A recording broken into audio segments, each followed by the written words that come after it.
Chapter 340. According to Duque's instructions, Wuxia was doing a magic transmission broadcast. On the other side of the transmission mirror, the voice of King Salas Trollbane came. Duque, you are the eternal brother of the people of Torrent Castle. No one knew better than Salas the significance of Duque taking care of these orcs. The more elite orcs Duque killed, the easier it would be for them to defend Torrent Castle. Torrent Castle was indeed easy to defend and difficult to attack. No isolated city could be defended forever. To the west and south of Torrent Castle were cliffs facing the sea. In fact, at the bottom of the cliff was a beach. The Alliance, who controlled the sea, could still go there through the sea and even the eastern beach of South Shore, and supply Torrent Castle through the secret passage at the bottom of the cliff. Therefore, Torrent Castle was definitely not an isolated city. When a system prompt came in the spiritual world, your reputation in Torrent Castle is fixed at worship. Then Duque snapped his fingers. Let's go. Go. Where are we going? Asked Sylvanas. It's time to go to the hinterlands. I think there should be news from there. Then, what about this princess of the earth? Duque glanced at the image transmitted by the mage's eyes. Inside, Mizrael was on a killing spree. The corners of Duque's mouth curved into a wicked smile. Second sister, you have been with me for so long, you should have learned to trust me, right? Get lost. Who is your second sister? If it weren't for the fact that there were many people around Duque, Sylvanas would definitely teach Duque a lesson. In fact, not only did Queen Sylvanas not understand, but Wuxia and the other knights also did not understand. Here, it was Gavin Rad who was the clearest about Duque's deeds. Cough cough. He knew that he had to be a bootlicker, and now was the time to shine. Sir Marcus's plan is the most sophisticated. If I'm not wrong, the magic array's effect on Princess Mizrael has a time limit. None of the people present were fools. Everyone understood. Damn it. Sinister indeed. Making an earth elemental princess who had been sealed for who knows how many years and was obviously not a good person, fight to the death with the Horde. Then, when the Horde and the earth elemental princess were about to fight to the death, they directly cancelled the bonus. This is too despicable, shameless, and vulgar. However, we love it. Duque's group left lightly. He didn't confirm the result of the battle, and he left right in front of the tribe's dragon riders. Sylvanas was sitting on the roof of the carriage with his bow in hand. It was obvious that he was ready to shoot anyone who dared to come near. In a situation where they didn't dare to attack recklessly, the Dragonmaw clan's cavalry practically sent Duque off. The soldiers of the Wall of Thoradin watched as Duque's group slowly approached, followed by dozens of flying dragons in the air, all of them dumbstruck. The guard on duty really didn't know whether to open the door or not. Open the door. At this moment, the appearance of the Supreme Commander of the Wall of Thoradin, General Abendis, made the pressured guard sigh in relief. Abendis rubbed his eyebrows and smiled bitterly at his subordinates without concealing it. I thought that only Lothar was a true warrior, but I didn't expect the devilish genius Duque to also have such astonishing courage. With the two of them, Stormwind doesn't have to worry about restoring its country.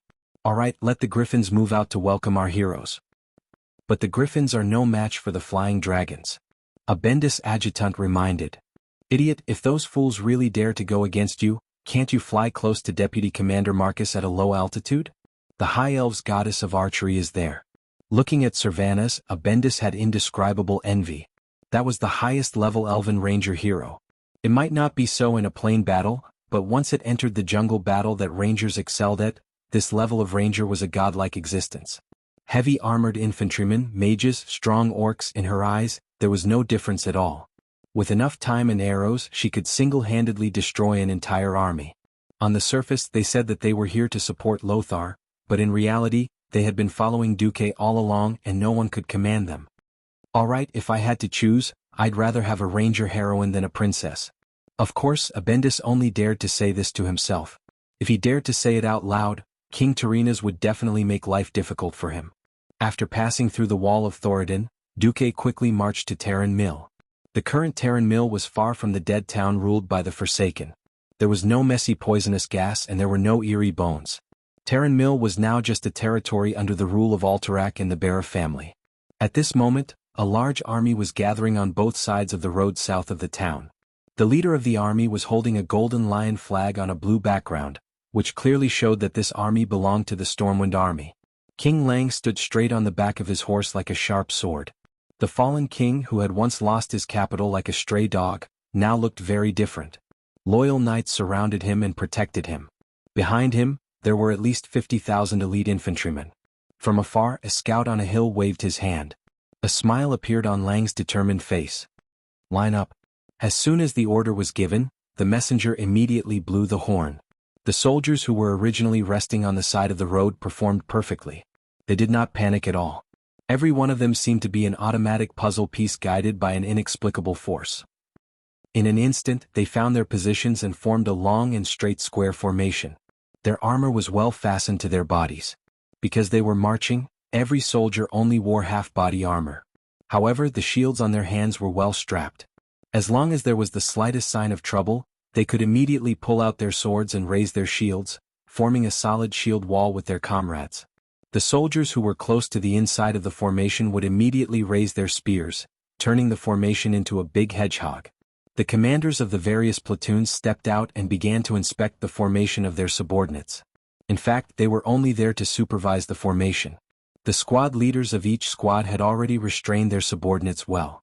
In just 10 minutes, an orderly marching formation had appeared on both sides of the road. At this time, a small group of cavalry galloped over from afar.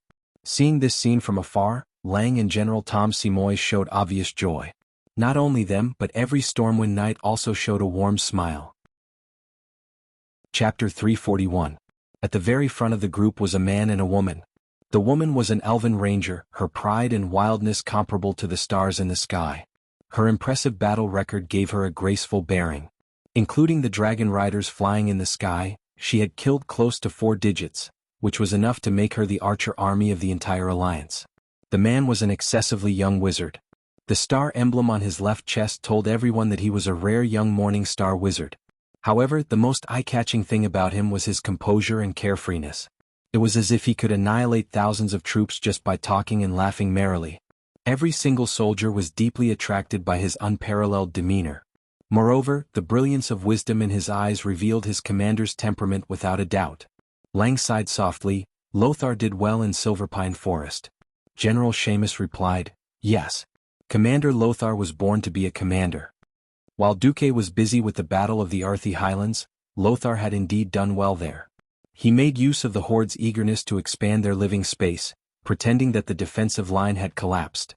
After sacrificing nearly 100 kilometers of defensive line in the south of Silverpine Forest, he organized all the cavalry to wrap the orcs in a dumpling. Then, with the help of the FFF's flamethrower unit, they surrounded and killed 50,000 orc warriors in one fell swoop. This completely changed the power ratio between the Alliance and the Horde in Silverpine Forest.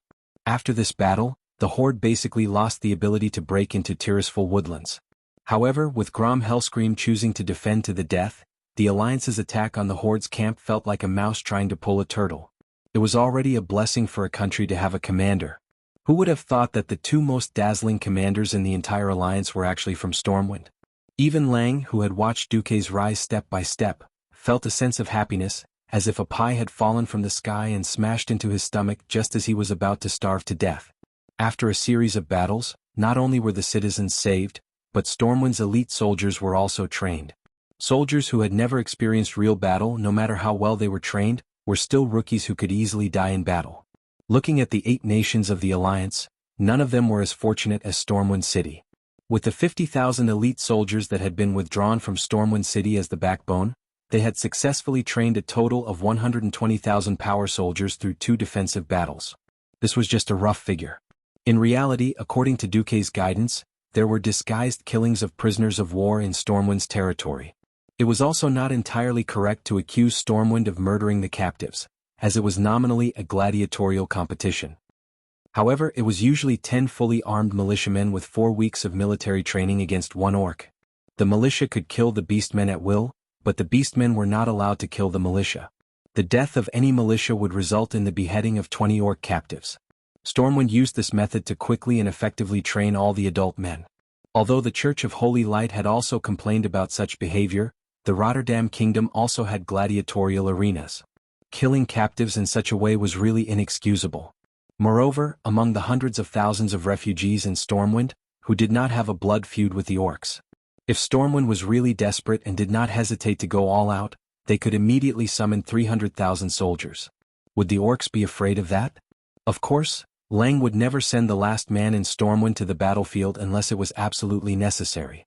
Because it would definitely be a nightmare for the grand plan to restore the country. Fortunately, King Lang had Duque. He was the most meticulous commander who would use the smallest price in exchange for the greatest results. Duque. Seeing Duque approach, Lang was the first to get off his horse and open his arms to welcome Duque. Duque was a little flattered. In his and everyone else's impression, only Anduin and Medivh, the king's childhood friends, could receive such treatment from Lang. Even Duke Bolvar, the heir of the Furdragon family who had been loyal to the royal family for 1,000 years, did not have such treatment. It was obvious that Duke Marcus would be an unshakable name in the core ministers of Stormwind from now on. Duque, you've worked hard. Lang's eyes were filled with undisguised tears. They were filled with pity, lament, and more than anything else he was touched. Everyone knew that once the tribe was defeated, the one who would benefit the most would definitely be Stormwind. It would go from a perished country that existed only on paper to a powerful country that could shake the world. The people were still there, the army was strong, and the navy was strong. What it lacked was the rich land that it used to have. Finally, when Lang finished hugging, Duque broke free from the suffocating bear hug. No, it's all worth it for Stormwind. There's no need to be humble. We all know about your great achievements in the Earthy Highlands. General Seamus flattered Duque bluntly. 35,000 orc soldiers and 12,000 laborers were killed in battle, and 23,000 were seriously injured. You're really fierce in this battle. Duque was a little embarrassed as he rubbed the tip of his nose with his index finger. No, I didn't do anything. The key was that I found a record of Princess Mizral from an ancient book in Karazhan. Then I first broke her shackles, then defeated her, and then imprisoned her. Well, even I feel like I had nothing better to do. Duque spoke so casually about defeating the fierce attack of hundreds of thousands of orcs, but it made the people around him feel a sense of respect. Patting Duque on the shoulder, Lang got straight to the point. All right, I'll leave my 50,000 elites to you. You saved them in the past. Even if I have absolute confidence in you, but I'll say this first. Every man in Stormwind will be one less man. I don't want you to lose them by accident. Duque assured him. Don't worry. I'll bring 50,000 people, and at least an additional 100,000 elites for the Alliance. Almost at the same time in the hinterlands. There, my king. Cudrin Wildhammer, the king of the Wildhammer dwarves, a dwarf king with a beard that looked like orange flames. As the most famous griffin knight in the Wildhammer tribe, he had the best partner, and that was his griffin, Scarlet. A dwarf named Farland was pointing in the direction of his hand. Cudrin's sharp eyes caught something. He kicked Scarlet with his heel. His griffin let out a soft neigh in response, tightened its wings and began to dive down.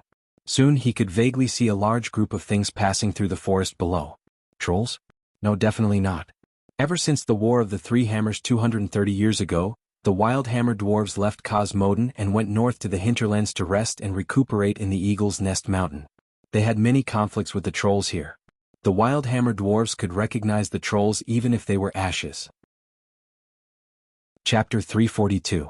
Although the creatures below had green skin similar to the disgusting forest trolls, they walked on the ground instead of flying over the branches. As creatures that understood the forest as well as the elves, their footsteps were too heavy and careless. It should be said that they never thought of covering their tracks. When they passed through an empty field, Cudrin saw those creatures clearly.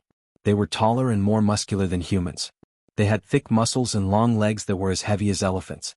They were either carrying heavy weapons like axes and hammers on their backs. No matter what these creatures were, they were preparing for war. To hell with green-skinned monsters.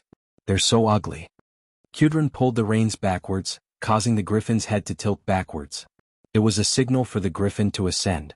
Scarlet swung its long golden tail, spread its huge wings, and flapped them a few times, stirring up a large gust of wind as it once again ascended into the sky. There, Flander and the other griffin knights were circling, waiting for their king. Cudrin rode on Scarlet and joined the flying formation. Go back. Cudrin called out, and the entire squad of griffin knights began to fly at high speed. The wind howled in their ears and everything in their field of vision was flying backwards at high speed. The strong wind blew his well-combed beard and hair to the side, pulling at his chin. Flying day after day also made his skin rough and full of the smell of weathering. Even so, he and his subordinates were still immersed in the pleasure of flying without gravity, unable to extricate themselves. Fly. This was even more exciting than the 3 consecutive hairpin turns on Mount Akina. After a high-speed flight, A huge stone sculpture in the shape of an eagle was overlooking the land of the hinterlands from west to east in a domineering manner. That was the home of him and all the wild hammer dwarves, Eagle's Nest Mountain. Ever since the terrible War of the Three Hammers, the dwarves split up. Although they did not have any deep conflicts with their Bronzebeard brothers, they still chose to refuse to live under someone else's roof. They crossed the huge strait, crossed the earthy highlands, and arrived at Eagle's Nest Mountain. Here they became good friends with the griffin tribe that lived here. Soaring in the sky with their griffin friends always brought them pride and joy. It was a pity that this flight did not bring Kudrin any good mood. The great demons attacked, bringing with them a large group of despicable and crude unfamiliar humanoids.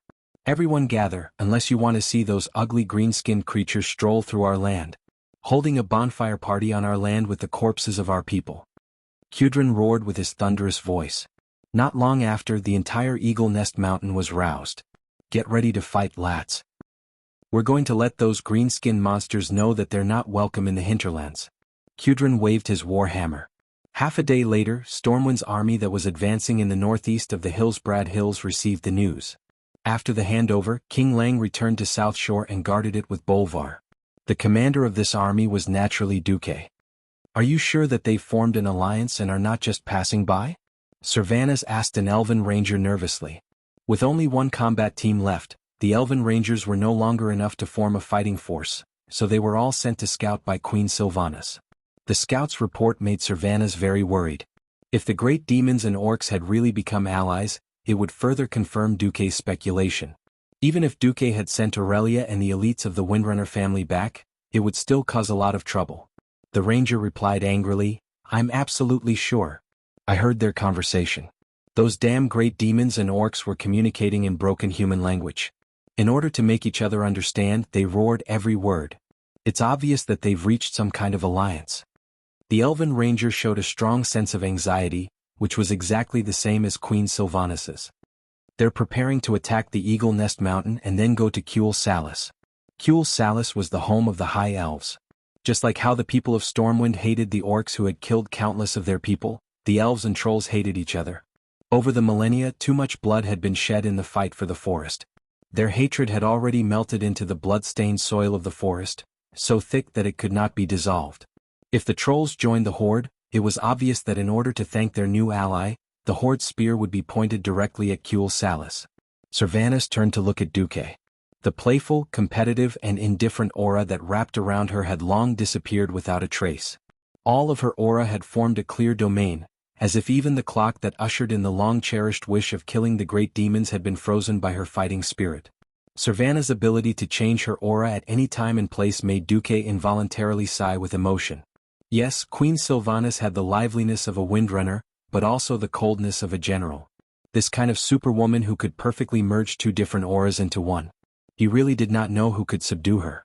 In Duque's memory, there was no memory of Servanas, who had become the forgotten queen, having any entanglements with anyone until very late in the game.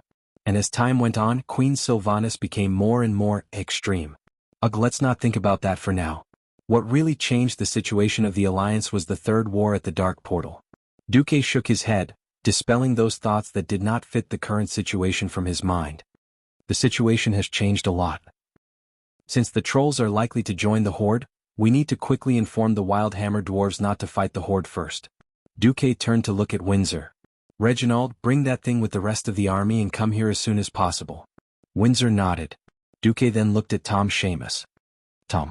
Speed up the march? I understand. Duque blinked. I need you to enter the battlefield at the right time. I will let Elugia inform you of the specifics through magic. Tom and Elugia nodded. Finally, Duque looked back at the anxious Servanas. Since you are in such a hurry, why don't you fly with me? Servanas looked at the griffin rider leading two majestic griffins. After a long while, she finally said, I don't know any riding skills. Duque's eyes widened. Chapter 343. More than once, Duque had found that this Azeroth was a bit off. A deviation of 21% wasn't high, but it wasn't low either. At least it was more than 1/5. Duque really didn't know whether Sylvanas knew how to ride or not. He only vaguely remembered that both the High Elves and the Blood Elves of later generations liked to ride a chocobo that looked a bit like an ostrich. Back in the game, he had killed a certain tragic prince countless times for a white chocobo. He had almost pulled out the prince's last pair of underwear before he managed to kill it. An ordinary man was not guilty, but Kale, that's with 2 mounts, being a rich man was a sin. Well, in this life, Duque and Kale, that's didn't have any deep grudges. No matter what, Queen Sylvanas was clearly saying that even if she didn't know how to ride a griffin, she still had to take him. When it came to the safety of her homeland, she had long since entered a state where she wouldn't listen no matter what. Instead, Gavin Rad raised his hand and said, "I don't know how to ride a griffin, so I won't go." Duque looked around and realized that if 2 people and a griffin were to ride, Sylvanas would have to rely on him. Okay. The captain of the Griffin Knights secretly rolled his eyes and couldn't help but praise a certain deputy commander in his heart. It was an unwritten rule that women were forbidden in the army. But there was no rule that said women couldn't go to the battlefield, right? Although the 2 blonde elven rangers had been hovering around Duque all day, they could fight better than any man. In terms of kills alone, they could beat any man by 9 streets. The Silverhand Knights had made a name for themselves in the Silver Pine Forest. Wuther, who was the best at fighting, only had a kill count in the triple digits. What about Aurelia and Sylvanas? The former had 1,388 kills, while the latter had 2,172. Moreover, if Aurelia hadn't left midway, it would have been most likely Aurelia who had been in the lead who kept the kill record. In 4th place was still the Windrunner, which was the 4th sister Lilith with 812 kills. It wasn't wrong to say that the Windrunner sisters were a force to be reckoned with. Of course, the most insane orc killer in the alliance was none other than Duque. Even though Duque had very humbly pushed out the merits of trapping and killing the horde to the other warriors, most of the merits were still given to Duque for this battle at the Strait and using Mizril, the princess of the earth, to trap and kill tens of thousands of orcs. On official records, Duque's kill count was 61,820. It had to be known that Duque wasn't just killing people. On his kill list, there were also powerhouses like the Beastman Fire Clan's Patriarch Dal Triple Bloodblade, the Storm Marauder Clan's number 2 Warlock Rakama, who was second only to Ghoul Dan. In the eyes of the Alliance's soldiers, Duque was definitely a true powerhouse. So, when they saw Sylvanas get on the griffin from the back and sit behind Duque, the knights all smiled. As long as Sir Duque can lead us to victory in this damn war, I don't care how many women he has. The playful looks from the people around almost made Queen Sylvanas furious. Before Queen Sylvanas could get on the griffin, Duque's waist was immediately attacked. Damn it, what now? No matter how good of a temper Duque was, he would still be angry after being attacked for no reason. If we enter the battle, you will have to hug me tightly, and I will, according to what you said, I will be taken advantage of by you. While I still have time, I will take revenge first, Sylvanas said with confidence. Also, we must stop the horde before they turn to quell the loss. Otherwise I will twist your head off. Sylvanas confidently spoke about unreasonable things. Duque felt wronged. He had once told Aurelia what it meant to take advantage of a horde, and Sylvanas learned it. He even used it on the spot. No, this was already in advance. A man and a woman riding on a griffin, hugging each other's waist and holding each other's hands, was it not normal? Is there a need to take revenge on me? And it's in advance? Of course, what Duque couldn't stand the most was that Queen Sylvanas actually wanted his people to fight to the death here to stop the horde. What a joke. How could the elites of Orgrim be so easy to deal with? And in the forest where the combat power of the trolls and orcs was infinitely amplified?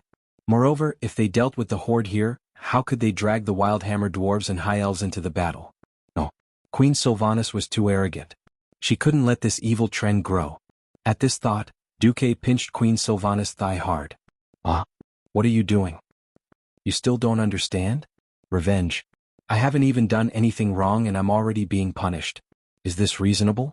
Do I think that your Prince Kale, will definitely fall into evil ways in the future, so I should stab him to death now? Sylvanas was speechless. Duque thought maliciously, if this works and I don't have to take responsibility, Duque will first deal with that idiot Kale, and that idiot Arthis first. Duque thought again, if Queen Sylvanas pissed on my head now, will I have a good life in the future? No. I have to give this woman a strong dose of medicine. I have such foresight, but I didn't become a prophet. Instead, you're a charlatan? Bullsh***. I did my best to think for you elves and the Alliance. Now I'm being punished. I'm not doing it. I'm not doing it anymore. All troops listen up. No one is to go to the hinterlands until things are clear. Anyway, the Wildhammer dwarves and high elves didn't join the Alliance. If they all die, it has nothing to do with me, the Alliance's deputy commander. We'll wait for the orcs to kill them all, then we'll deal with the orcs. Their heroic deputy commander was furious. In fact, he was a little unhappy with the High Elves' stinginess and arrogance. All the Alliance soldiers around him suddenly became indignant. They stared at Sylvanas and the few elven rangers with sharp eyes. As if a bucket of cold water had been poured on winter, Sylvanas finally realized the problem. Although the High Elves and the Alliance had a close relationship up until now, in fact, whether it was the humans or the dwarves, did they not resent the High Elves who refused to participate in the war? The story of how arrogant the Silver Moon Council's representative was at the Lordaeron Conference had long spread throughout the Alliance. Yes, the elites of the Windrunner family had indeed killed a lot of orcs, but compared to the entire battle, a mere few thousand people was simply a drop in the bucket. For this war of races, the bronze-bearded dwarves had died hundreds of thousands, and the human countries had sacrificed millions. However, the High Elves had almost no sacrifices. When the humans and the orcs were at war, the elves were indifferent.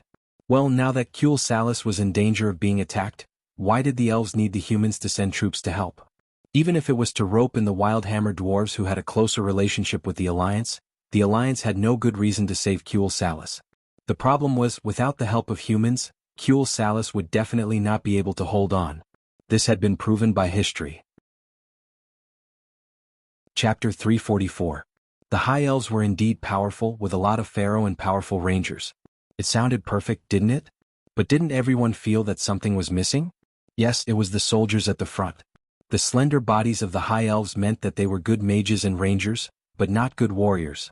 Their natural arm strength and stamina were different from other races, and they were at a disadvantage in hand-to-hand combat against the tall trolls, not to mention the violent orcs. It wasn't just a matter of racial talent. More importantly, the High Elves were too small in population. Their long lifespans meant that the High Elves weren't keen on reproduction. And in a country where mages were the most respected, the status of warriors was extremely low. This caused the High Elves to have even fewer warriors. It was also because of this that Kuel Salis vigorously developed the arcane puppet technology, attempting to use it to make up for the lack of vanguards in the war. Without the defensive barrier of the forest, Kuel Salis would probably repeat the same mistake, being beaten like a dog by the trolls 2,800 years ago, and almost being destroyed. This time, with the even more violent orcs, the High Elves definitely wouldn't be able to win. Seeing Duque, who had been saving the world like a saint a moment ago, turn into a scoundrel in an instant, Sylvanas was about to go crazy. Duque and her sister were indeed very, very good friends. But in the face of a world-class event, Duque had nothing to say about putting the Alliance first. How could she know that there was a reason why Duque helped or saved every kingdom? Needless to say, the Furnace Castle was the core of the Alliance in the future. The Kingdom of the Sea, Kul Tiras, was the key to restoring Stormwind. Alterax's South Shore. All the Stormwind refugees were there now. Stormguard. Duque clearly remembered how tragic the torrential castle would be after the Third War. Duque had sown the seed today, and he would definitely reap the fruit in the future. Perhaps Duque was indeed a great hero of the Alliance today, but when it came to saving the world, Duque definitely wouldn't mind helping himself. Only he knew that in the future, it would be a world where dozens of meters-tall demons roamed the streets. If he didn't preserve more vitality today, he would have to pay a higher price and compromise in the future. He had to assert his authority. No. I have nothing to do with Queen Sylvia. I just want to establish a master-servant relationship. Seeing Duque looking at himself with a deep gaze, Sylvanas was at a loss for what to do. It wasn't that she didn't have talent in this area. It was just that her older sister was more mature and steady. She didn't need to think about this at all. She just needed to be a ranger general and be a paycheck thief in Silver Moon City. All of a sudden, she was asked to give a plan, or a suitable identity and reason for Duke to lead the army to save Quell the Loss. She really couldn't say anything. After discovering that Duque wasn't threatened by her at all, she bit her lip and stared at Duque without saying a word. 1 second, within 5 seconds, 30 seconds, the air seemed to have frozen and time seemed to have stopped. Finally, a pleading look appeared in Sylvanas' eyes. Duque didn't want to push Sylvanas too much at once, so he sighed in the end. Sylvanas, it's not that I'm threatening you on purpose or that I don't want to send troops. Faced with the barbaric invasion of the tribes, the 8 countries signed the Lordaeron Alliance Treaty. It's reasonable for me to lead the army into any of the 8 countries, but not Kuel Salis. However, Quell the Loss was different. Once the army of the Alliance stepped into Quell the Loss without the official permission of the Sun King, it would be equivalent to declaring war on the High Elves. I can't bear this responsibility, neither can Lothar. No king or kings can bear this responsibility. Then what do you think we should do? Servana's heart sank when she heard this. She wasn't young anymore. As a ranger general, she knew very well how the old bastards of the Silvermoon Council were. In times of peace, this might be a manifestation of democracy. But in times of war, these guys could do nothing but hold the army back. Even if it was her sister who went back, she would have to ask King Anastrian and the Silvermoon Council for help. That was easier said than done. Even after 2,000 years, there were still counselors who complained that they had given the humans too many benefits. This made Anastrian, who succeeded the throne after the Troll War, rather embarrassed. After all, even if he wasn't the one who set the terms, it was the Sunstrider royal family's fault. Duque let out another long sigh. So the crux of the problem isn't with our alliance, but with the High Elves themselves. Then, there's nothing we can do? For the sake of my sister and the Windrunner family's friendship with you. Servana's body was trembling. For the sake of friendship, you can come up first. Duque reached out his right hand to Servana's. When I deduced that the Horde might attack the hinterland's Eagle Nest Mountain, I wrote a letter to Magni Bronzebeard.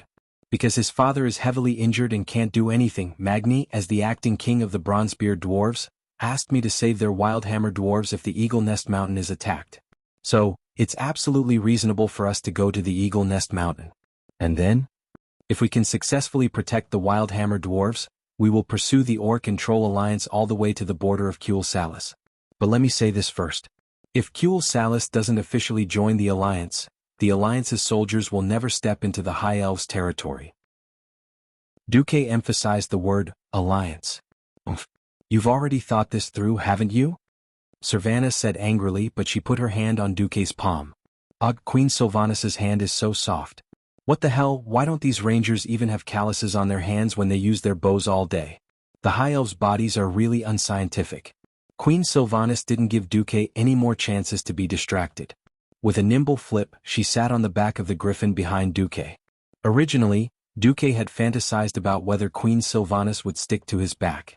Unfortunately, Queen Sylvanas, who had just embarrassed Duque, was very defensive.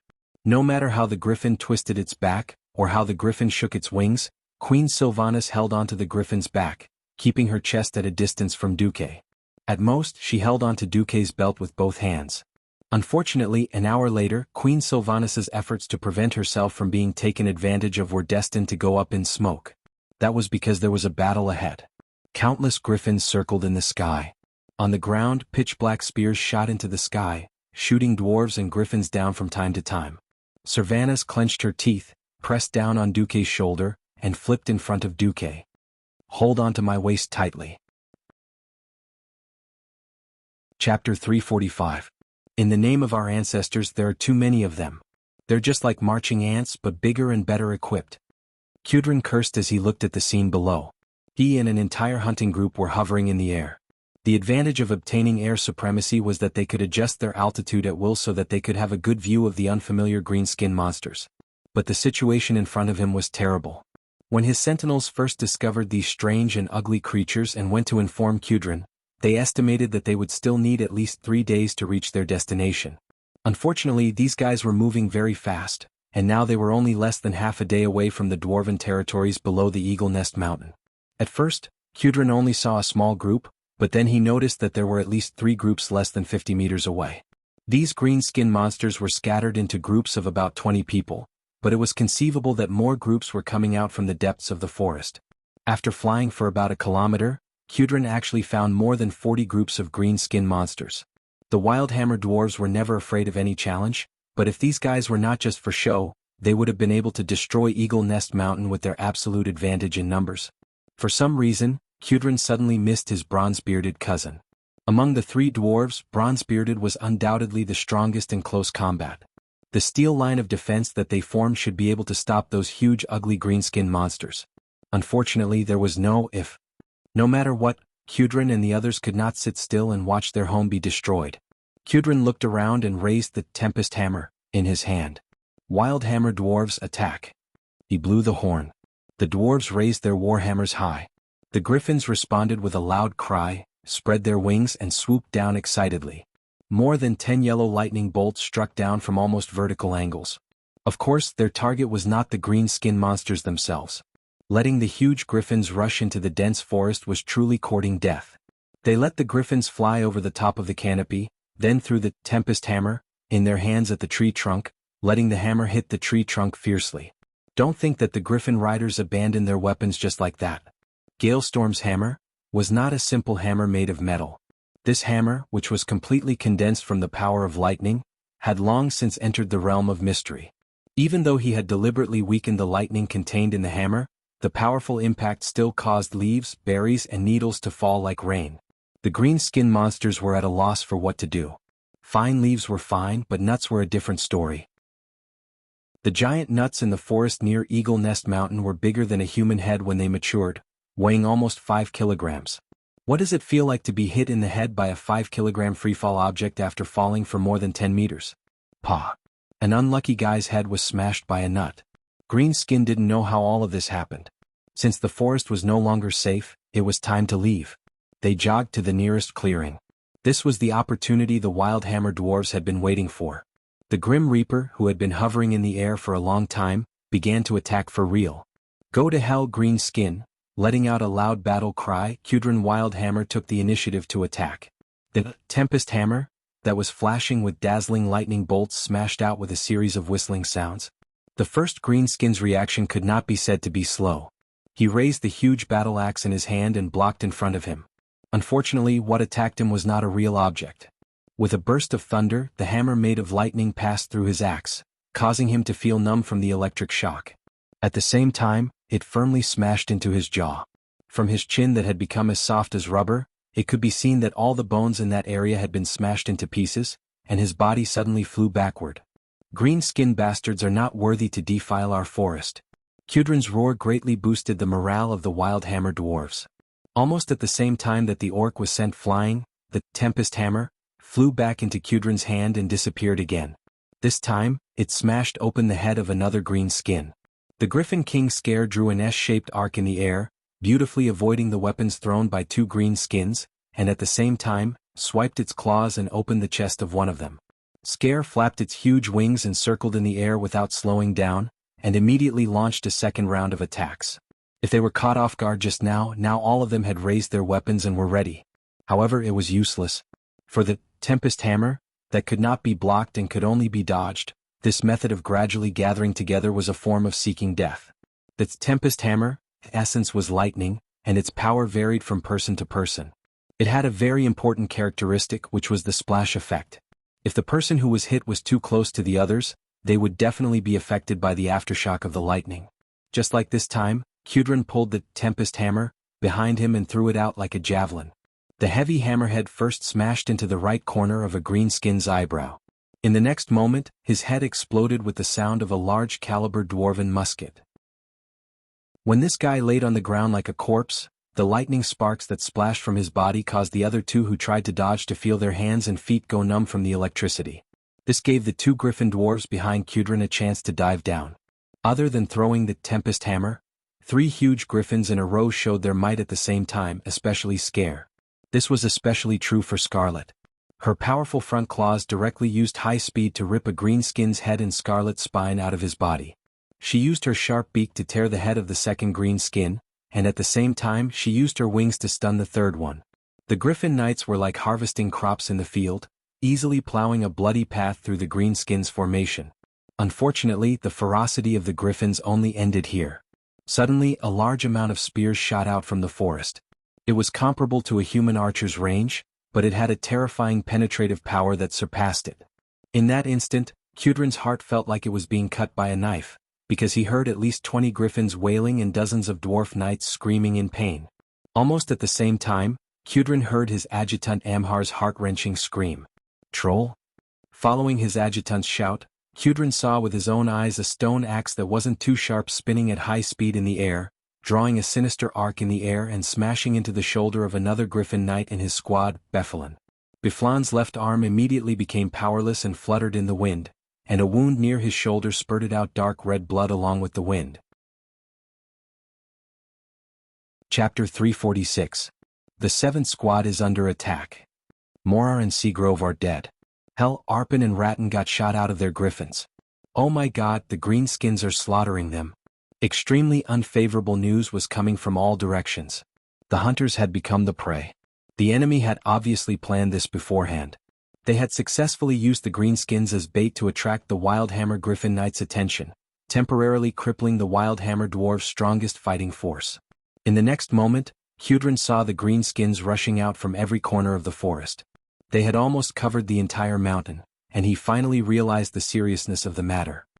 "Damn it," Gudrun roared, "they've joined forces with the trolls, greenskins against greenskins." Amhar's adjutant shouted in a shrill voice, "What do we do? There are too many of them. They have at least 30,000 warriors. Eagle Nest Mountain cannot withstand this level of attack. We'll be finished in a week at most." A week? Looking at the green dwarfs who fearlessly fought against the griffins on the ground, looking at the green dwarfs who charged forward with their hammers even if there was only one of them left, Gudrun, the king of brute hammers, finally had a clear understanding. We have to find help and we have to be quick. Otherwise, the greenskins will soon swarm over and tear the eagle's head off Eagle Nest Mountain. As soon as Gudrun finished speaking, he saw a squad of griffin knights that he had never seen before barging into the air. They were definitely not the Wildhammer Dwarves' griffins.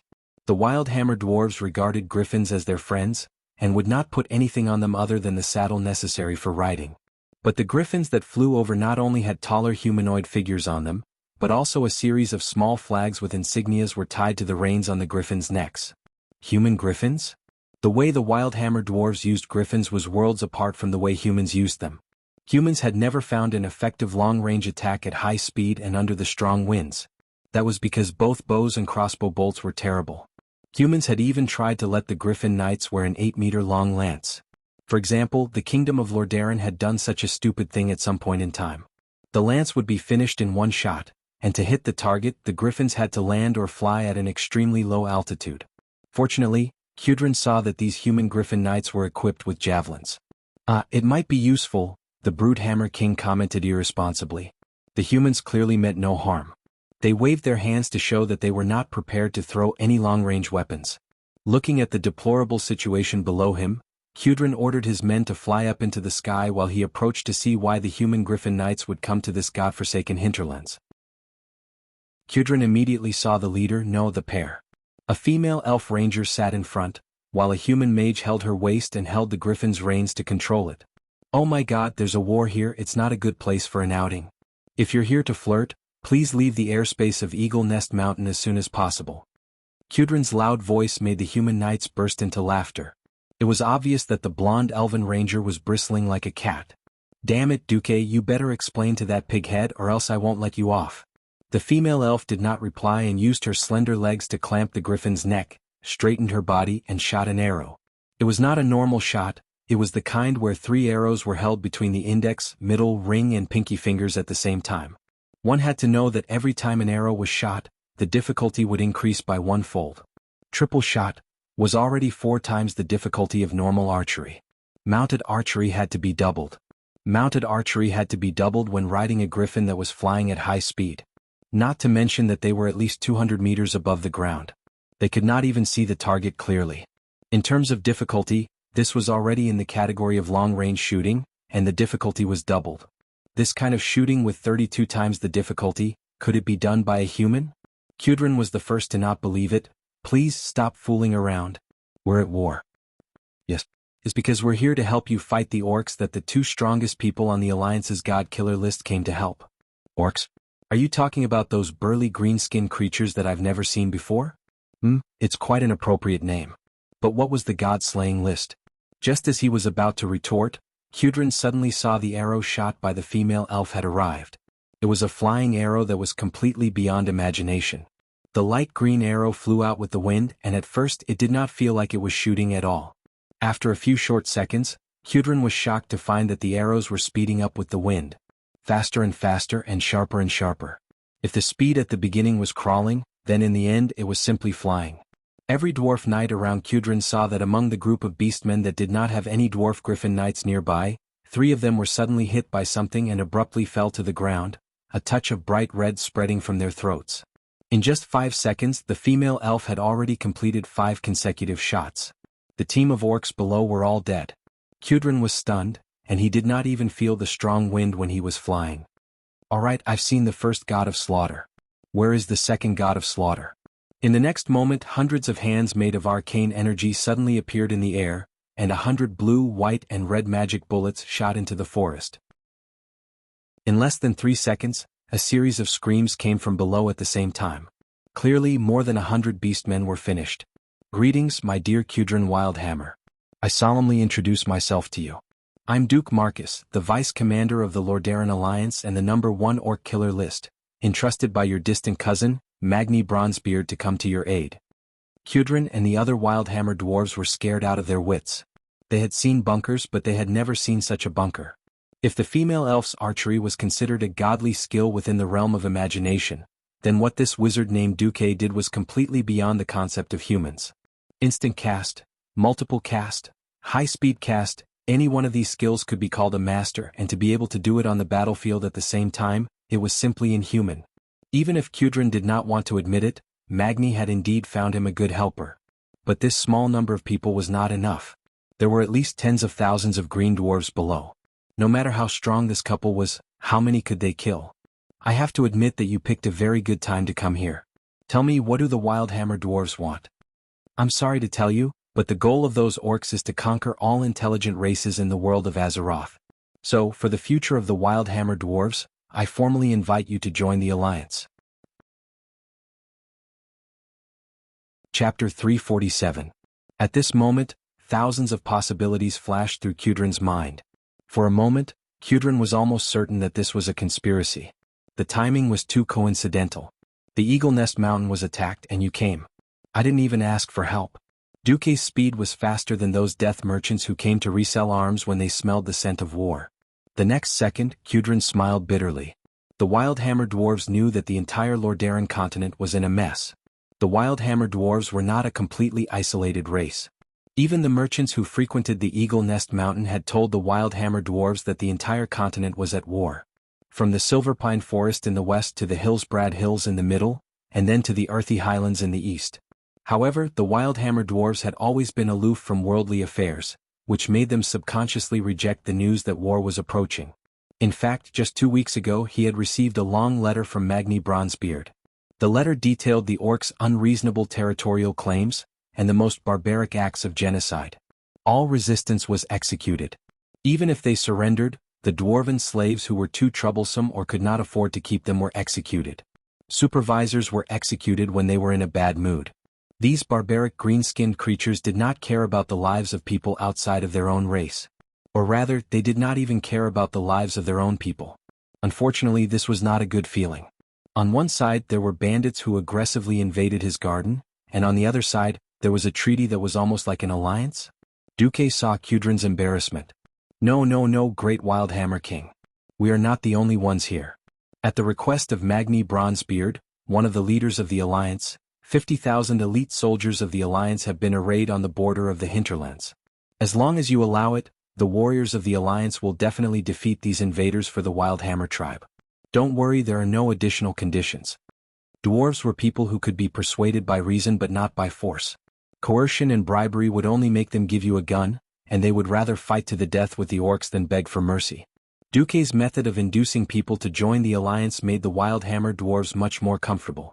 Alright, in the name of the Wildhammer King, I accept the goodwill of the Alliance. As long as what my relative said is true, the Wildhammer dwarves will join your alliance. Duke smiled and immediately sent a magic message. Lucia, let General Seamus advance at top speed. The Stormwind elites who were already prepared for a rapid march abandoned all food and military supplies, and only brought their weapons and equipment with them as they trotted into the hinterlands. In the sky, Duke hugged Sylvanas' slender waist as Queen Sylvanas rained arrows down on the horde that was running on the ground. At the same time, Duke used the System Elf scanning ability to mark out the trolls hiding in the forest and quickly killed them with magic. Yet there were too many of or. The tribes that covered the mountains and plains swarmed towards Eagle Nest Mountain without any formation. Under Wildhammer of the horde the tribes. Under the command of General Seamus, the well-trained elite soldiers of the Stormwind Kingdom moved slowly. Under the command of General Seamus, the well-trained Stormwind elites moved slowly. Only after the tribe had been baptized by the javelins thrown out from behind the shield wall would they be qualified to face the terrifying shield wall. Only after the horde was hit by the spears thrown from behind the shield wall would they have the right to face this terrifying shield wall. Behind the 2 rows of sword and shield soldiers were 3 rows of pikemen. They repeatedly thrust and retracted their pikes, ensuring that any orc would have to face more than 6 pikes at the same time. This was definitely beyond the limits of the orcs' martial arts. The orcs slammed into the shield wall. Some parts of the shield wall had collapsed. The defenders there were unable to completely block the orcs' charge. The rain of spears gave the warriors time to repair their formation. They quickly stepped over their fallen comrades and filled the gaps in the formation. The trolls on the other side also threw spears. These primitive and crude stone spears did cause a lot of trouble for the humans. At least, the penetration of these spears was limited. They could not compare to the penetration of metal spears. When Seamus ordered the warriors to increase the number of warriors to 3, the formation was finally stabilized. The waves of orcs crashed into the shield wall. Less of it was destroyed. In contrast, the horde suffered a greater blow. When the 3rd wave of horde arrived, the FFF flamethrower team arrived and taught the horde a lesson. Originally, General Seamus was already prepared to fight a fierce battle. However, after the first wave of attacks, he was shocked to find that the people rushing out of the forest with weapons in their hands were actually the tribe's laborers. Even though these laborers had decent fighting spirit, how could their fighting strength compare to a standard orc warriors? Not to mention the elites of the Blackrock tribe. Their height, strength, and speed were all reduced. This made the battle more like a civil war between 2 human kingdoms. When the sun set, there were 40,000 orc corpses on the battlefield at the foot of Eagle's Nest Mountain. A glorious victory. On the battlefield, the dwarven warriors who were fighting on the front line all let out excited cheers. Their new allies, the human warriors, smiled faintly. They did not seem very excited. What, humans don't even celebrate a victory now? A dwarf warrior asked. Believe me, as long as it's a human warrior wearing the griffin emblem, every single one of them has killed 2 digits of orcs. We've definitely seen more orcs than you have. But the orc laborers that came today cannot make us excited. An elite warrior of the Griffin Legion replied. 2 hours later, Kudrin Wildhammer received Duque and his party in the throne room of Eagle's Nest Mountain. He had thought that the leaders of the humans were mostly old-fashioned old men. Obviously, his preconceived notions were wrong. Apart from a human general in his 40s or 50s, everyone present looked too young. Duke Marcus, a young man with a clean-shaven chin and a pair of deep black eyes, wore a blue and white mage robe. He was their commander. Then there was a fellow who gave off a gentle golden glow and called himself a holy knight. Finally, there was an elf girl with a wild and rebellious temperament. Although Kudrin didn't think she was cute, her valiant and beautiful appearance still won Kudrin's favor. It was rare for Kudrin to see so many special people. He was especially happy when Duque brought over a dozen barrels of wine. Now he was very happy to get to know these people. Dwarves were only brothers with men who could drink. Kudrin made up his mind. Regardless of whether Duque was weak or not, those who could drink were brothers. Chapter 348. Welcome, welcome, boys and girls. He gestured for them to sit on the arranged chairs. You are very welcome. We were very worried that the greenskins would destroy our homeland. Ancestors above, even if they were laborers with low combat power, there were still too many of them. Fortunately, your arrival put an end to everything. We, the Wildhammer dwarves, are very grateful. Hello, please allow me to formally introduce myself. I am Duke Marcus, the current vice commander of the Alliance and the highest commander of this army. Duque patiently explained about the tribe, everything the orcs had done, and talked about the fate of Stormwind City. Finally, Duque decisively used the moral integrity of a Mediv. At this moment, Duque's body was covered in a holy radiance. It was a kind of affinity that was easily recognized. Kudrin, will you and your tribesmen join our alliance? Kudrin frowned and pulled at his beard. He once again took out the letter that Magni gave him. The content that he had always felt was unreliable jumped out of the paper, mixed with Duque's explanation, and entered his imagination. Just like today, a green tide flooded Cosmodan. The crude greenskins took control of the mines and plundered all the iron ores there. The huge black iron warships carried the cannons of Kurtira's fleet and proudly crossed the sea. The green calamity engulfed the entire continent. After all the information and what they saw with their own eyes, the truth of the matter made Kudrin and the other Wildhammer dwarves tremble. Indeed. Kudrin let out a long sigh. We, the Wildhammers, had a lot of conflicts with the Bronzebeard tribe. That was the reason for the terrible War of the Three Hammers. This is also why we left Cosmodan. but they are still our brothers, our tribesmen. When Kudrin said this, Duque already felt that there was hope. These dirty greenskins, this damn tribe, first attacked our brothers and plundered their land and the ores that have been passed down for thousands of years. Yes, ores are the dwarves' wealth and lives. Now they came to attack us. It was all thanks to your timely reinforcements that we were able to escape the fate of having our home destroyed. At this point, Kudrin suddenly changed the topic. That's right, I don't really like the timing of your support. But? Duque raised his eyebrows. But the threat these filthy creatures pose to the entire world is real, and you have indeed saved Eagle Nest Mountain. Kudrin slammed his hand on the armrest of his chair. Of course, we will join the alliance. We must work together to annihilate these orcs until they become pitiful creatures that can no longer pose a threat to anyone. He stood up and extended his hand to Duque. Without a doubt, you will receive Wildhammer's assistance. Duque reached out his hand and quickly bared his teeth. Damn it, this Kudrin is so petty. Why did he use so much strength? His hand was almost crushed. Kudrin suddenly laughed evilly, but the dwarves hate hypocrisy the most. There will definitely be Wildhammer's assistance, but how much more will depend on your ability. A certain Wildhammer king crooked his finger, and a group of short dwarves carried the wine that Duque had delivered and ran up to him, huffing and puffing. 10 barrels of wine were lined up in a row.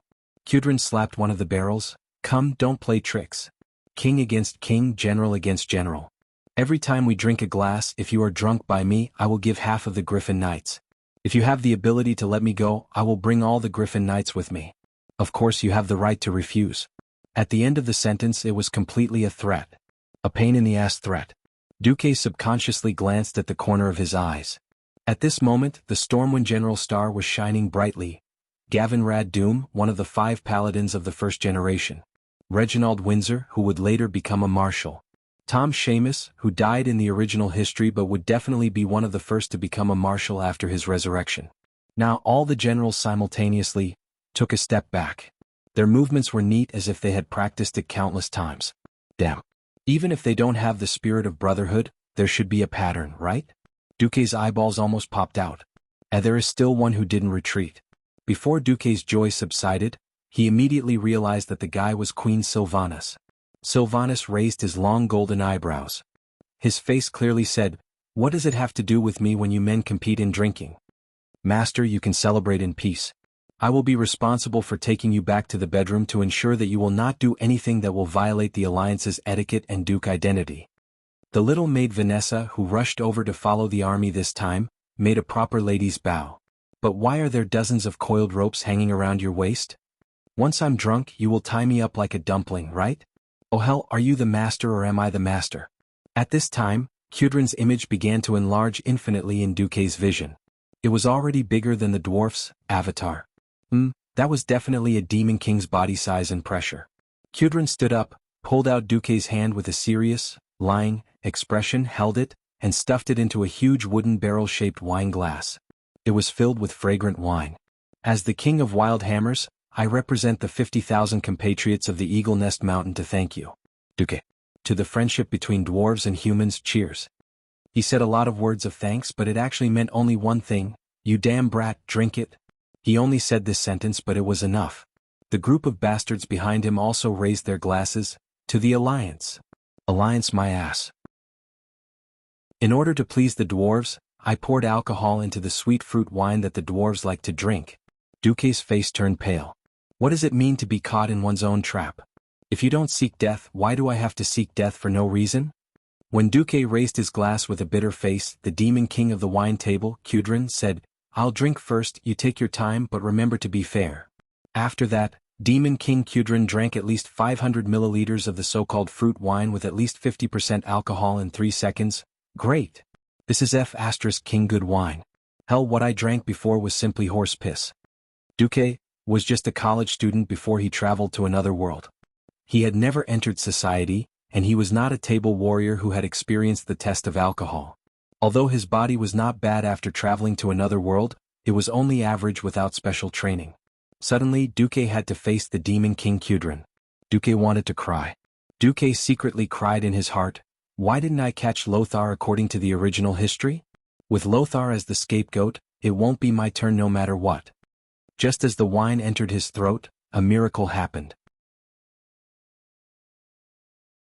Chapter 349. The system elf appeared. Dear host, do you want to drink 1,000 cups without getting drunk? Nonsense. Do you have any good ideas? Physical ones. I can stimulate the growth of alcohol-dispelling enzymes in the host's body, making it harder for the host to get drunk. I can increase the host's alcohol tolerance by 5,000%, but at the cost of the host's stamina. Stop talking, let's do it. Less than 3 seconds after Kudrin finished his drink, Duke also finished his big cup with a gurgling sound. Come on. Who's afraid of you? Duque directly flipped the big cup over, and only a few drops of wine dripped down, indicating that he had drunk it all. For a moment, the crowd was in an uproar. Was Duque hiding his true colors? Or was he just acting rashly and showing his true colors later? Miss Alucia Barov looked at the huge wine barrel in confusion, as if she was tempted by the fragrance of the wine. Alucia waved her hand and naturally, a dwarf made help to pour the wine. Alucia only took a small sip. At first, she felt that it was a little sweet, but in just a short minute, the overbearing alcohol spread from her stomach, and a warm current rose from her chest to her head. God! What wine is this? Alucia almost couldn't stand it. On the other side, when Kudrin saw that Duque didn't get drunk after 1 cup, the Brute Hammer King was very unhappy. After all, he almost choked himself. He thought to himself, you can drink so much even though you're a pretty boy? Then why did you pretend that you couldn't drink just now? I just don't like that you humans have so many tricks. If I don't get you drunk today, my surname isn't Brute Hammer. Come, let's drink to our heart's content. A barrel of wine, even if it was a small one, was at least 10 liters, and it was quickly finished by Kudrin and Duque. It was true that Kudrin was talented. Duke on the other side was equally unfathomable. Most of the people around him who were drinking with him were swaying left and right, and the few that didn't die fighting on the table were also a little drunk. However, the 2 fellows in the middle of the field swayed and did not fall. Hey Duque, don't you think we're going to stop like this? Kudrin wiped the wine off his beard and accidentally rubbed it on his eyebrows. Well, old man Kudrin, how about something more exciting? Duque elegantly wiped his mouth with a napkin, then poked the tip of his nose with his finger. Mixed wine? That's the inevitable second stage, it's not exciting. Kudrin raised his hand. Bring me all the models on my military map. And my baby. Soon, a large number of Griffin Knight models were placed on the table. From now on, I'll put in an additional squad of 8 Griffin Knights for every round. In exchange, you have to give me 10 more barrels of this wine. No problem. I'm not done yet. From now on we'll drink together. Each round had to be different from the previous one. And we play dice. What dice? Seeing a dwarf servant bring a dice the size of a fist, Duque could not help but laugh. Damn, should I say it's common for alcoholics in every world? He saw that each side of the dice had different contents written on it. On it were the words, as much as you want, 1 cup, 2 cups, and of course the most terrifying one was the table clear. Now, there were at least 20 different kinds of wine on the table. At that moment, Duque's 100,000 alpacas were running wildly in his heart. He even wanted to die. 5,000% increase in alcohol-reducing enzymes sounded like a lot, but if he was weak, 5,000% was 50 times, and 50 times was only 250. 1 table clear was definitely enough to kill him. You can only drink 1 cup in each round, but drinking 1 cup is only considered as breaking even. You have to drink a different cup before you can throw the dice. The cup on the dice is what the opponent wants to drink. The opponent can only start their own round after they finish drinking. At that moment, Duque did not want to know anything. At that moment he just wanted to make a phone call, call a mage to send a message to Lothar. If he died because of alcohol poisoning, would it be considered as a work injury? The cruel battle began. Duque attacked first. His face was dark, and after drinking 2 cups, Kudrin was only hit with, as much as you want. This shameless Brute Hammer King actually only took a small sip in order to cheat him to drink. Wasting an opportunity would bring retribution. Kudrin attacked from the back and hit Duque with 5 cups. Seeing that the situation was not in his favor, Duque decisively cheated. He let the system elf control his muscles and threw a table clear at Kudrin. However, life with cheats did not need to be explained. Kudrin actually did not fall. He actually did not fall. After the wine on the table was refilled, he very shamelessly returned a table clear to Duque. Duque was defeated. Just a little bit more. Looking at the system notification that said, "You still need 1% more alcohol before you will be completely drunk." Duke was stunned as he held on. He continued to cheat and returned another table clear. This time, the wine table demon Kudrin finally showed signs of not being able to hold on. He almost used all his strength to give Duque another cup. At that moment, the Alliance's wine table commander, Duke Marcus, with the most tragic expression, drank the cup of wine and then collapsed. The winner has been decided? No. Under the cheers of the brute hammer dwarves, Kudrin raised his cup high, but he could not drink even half a drop. At that moment, Kudrin seemed to be possessed by something. He loudly sang a majestic and lonely song. This body is the bone of wine. Blood infuses wine, heart is like a wine jar. Undefeated in countless wineries. Never retreating in defeat. Never had a confidant. I often stand alone on top of an empty wine barrel, drunk in lonely victories. Yet only nothingness is left. Then this body is destined to be born for wine, to fight for a drinking buddy. After singing, the cup in his hand fell to the ground. I declare from today onwards, Duque is my brother. With that, the wine table demon Kudrin Wildhammer collapsed. He let out a thunderous snoring sound. It was actually a tie? Kudrin, who could single-handedly defeat an entire team of opponents in a drinking contest, was actually tied with the young human mage Duque. One could imagine that Duque's name would spread throughout the entire Eagle Nest Mountain in a single night. Yes, that's right. Duque led the army to save the Eagle Nest Mountain, but his name might not be known by everyone. But Duque defeated Kudrin at the wine table, so Duque's name was destined to spread throughout the dwarven world. The dwarves' worldview was so strange. Only those who could fight and drink the most would be famous. They found that no one was still standing at the guest and host seats. The aftermath teams from both sides came out to clean up the battlefield and pick up their respective corpses. A dwarven auntie who seemed to be Kudrin's wife threw Kudrin onto a small cart and pushed him away like she was about to dump garbage. Vanessa dragged Duque's leg and dragged him away like a dead dog. Chapter 350.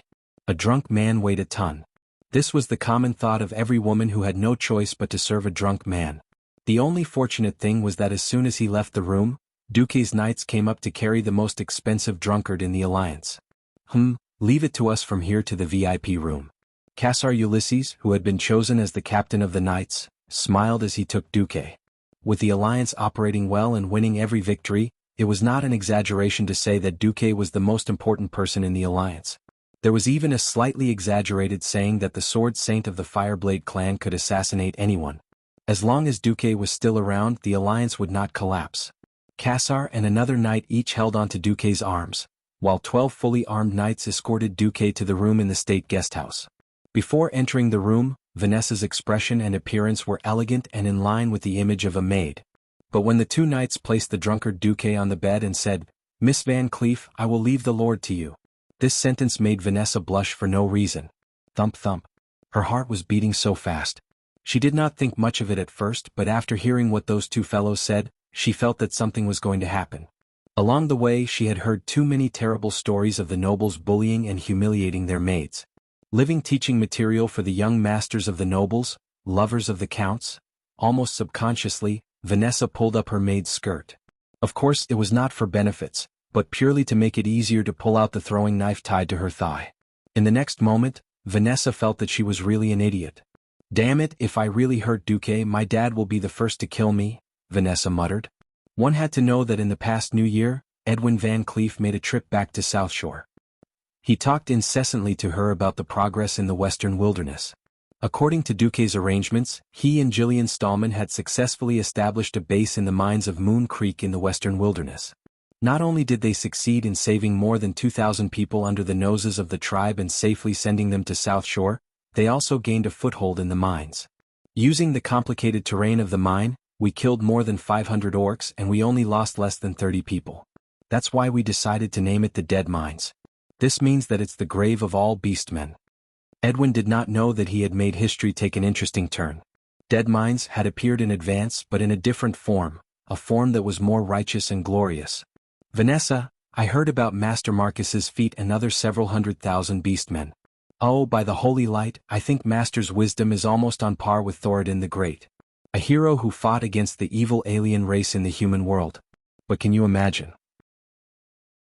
If something bad happens to him, how can I, Garion, Reginald, and the other ministers continue to be loyal to our master? Lucien thought to himself. Oh, just thinking about it breaks my heart. Vanessa was speechless when she felt her father's fanatical worship of Duque. Vanessa was still young and did not have much of a sense of Duque's greatness. At most, she felt that Duque was very powerful. The problem was that her father wanted to gift his daughter a gift. Remembering that she was already 14 years old, soon to be the generally accepted age of 15 for marriage, Vanessa felt conflicted.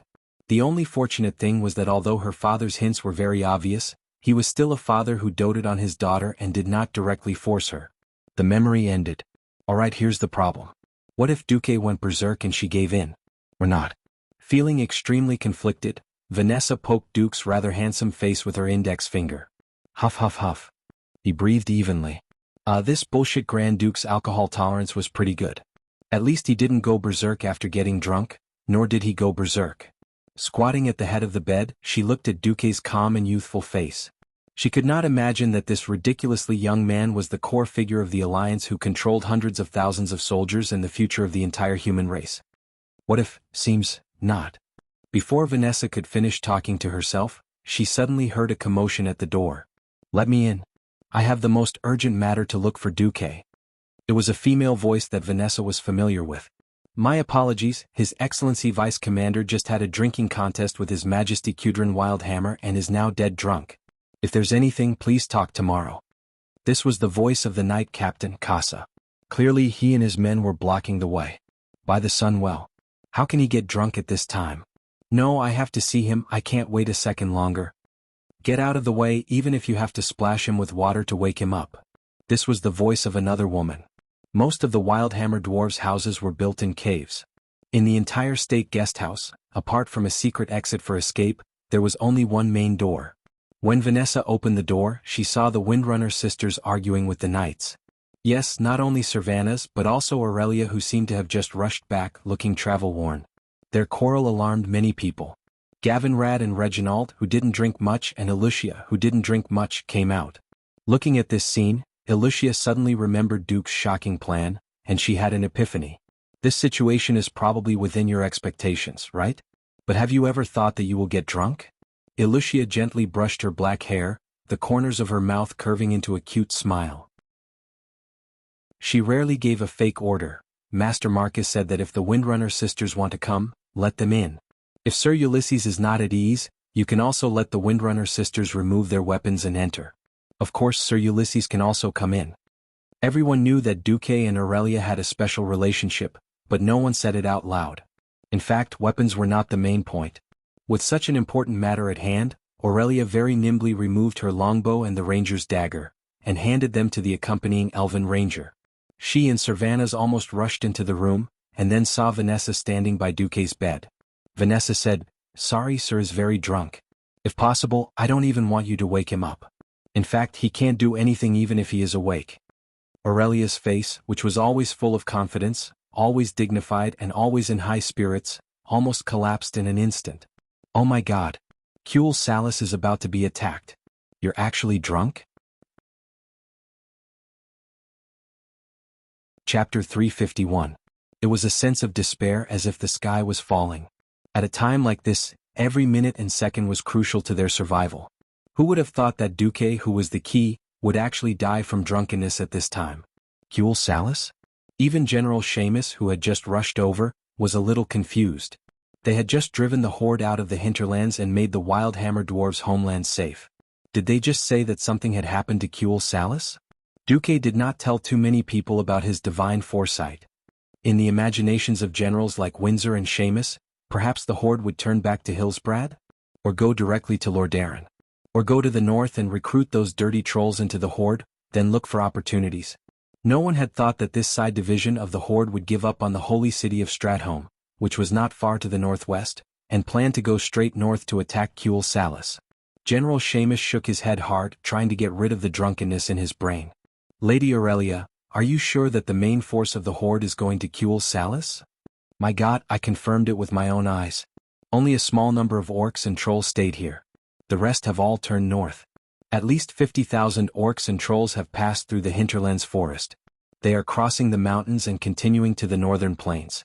Aurelia looked at the faces of the Alliance generals with a nervous and pained expression. You still don't know this? Didn't Duque tell you about his foresight? For a moment, the Alliance, no, to be precise, the generals from Stormwind all had strange expressions on their faces. General Seamus, the commander of the Griffin Legion and the deputy commander-in-chief of the Alliance who was going to Eagle Nest Mountain, stroked his beard. First question. Since Lord Marcus told you about his foresight, and you left the Alliance early to warn Kuel Salas, why didn't Kuel Salas fight himself? As far as I know, Kuel Salas could fight the trolls for thousands of years. It shouldn't be that he can't even stop 50,000 orcs, right? Aurelia's face instantly turned pale. She simply did not want to recall what had happened to her in Silver Moon City. That day happened to be the day of the meeting between the king and the Silver Moon Council. Aurelia barged in. Logically speaking, as a mere ranger general, she was not allowed to enter without being summoned. But her roar silenced the guard at the gate. Nearly 100,000 orcs and trolls are on their way to Kuel Salas, and you want me to wait outside the door? She used her reputation and aura to overwhelm the guard. Under the protection of 4 royal guards, Aurelia barged into the meeting room. The decorations in the Silver Moon Council Hall were very beautiful. Between the gorgeous gold and the warm fiery red, there were tall white jade pillars and walls. Every decoration and curtain here was a priceless work of art. If any one of them leaked out to the human world, it would cause all the nobles to fight over it, and it would be auctioned off at an unimaginable price. Aurelia was not in the mood to appreciate it. She completely ignored the huge red kite shields of the 4 guards beside her, ignored the long double-headed scimitars in their hands, and did not have the mood to see how the Silver Moon Council, one of the rulers of the High Elves, reacted. Many of the rulers of the High Elves stood up from their chairs, surprised by her intrusion. From beginning to end, Aurelia's attention was only focused on one person, Anastrian Sunstrider, the king of the High Elves. What's going on? Anastrian asked his chief guard. The chief guard looked embarrassed. He could only grit his teeth and shake his head. The High Elf king was already old, very old even for an elf. His long hair had turned white, and his skin was like parchment, like a piece of withered wood. He already looked very weak, but his blue eyes still revealed a trace of majesty, and his voice was also full of majesty. Aurelia instinctively wanted to retreat under his anger, but then she remembered why she was here. She straightened her back. "I am Aurelia Windrunner," she announced loudly, even though she knew that most of the council members recognized her. She announced loudly, even though she knew that most of the council members recognized her. "I followed the orders of His Majesty the Sunstrider and supported the son of Emperor Saladin. I fought alongside the humans in the Hillsbrad Hills and the Earthy Highlands in many battles. Then I came back here with a very serious message." Aurelia tried to use the most serious tone to attract the attention of the council members. Unfortunately, she still frowned because she felt that the council members did not care. She could only bite the bullet and continue. "The tribe that the humans warned us about is real and extremely powerful. Most of them are strong orcs that are 8 feet tall and weigh more than 400 pounds, but there are some other creatures such as the forest trolls." Aurelia's words finally caused some reaction, mixed with gasps and curses. Anger was natural.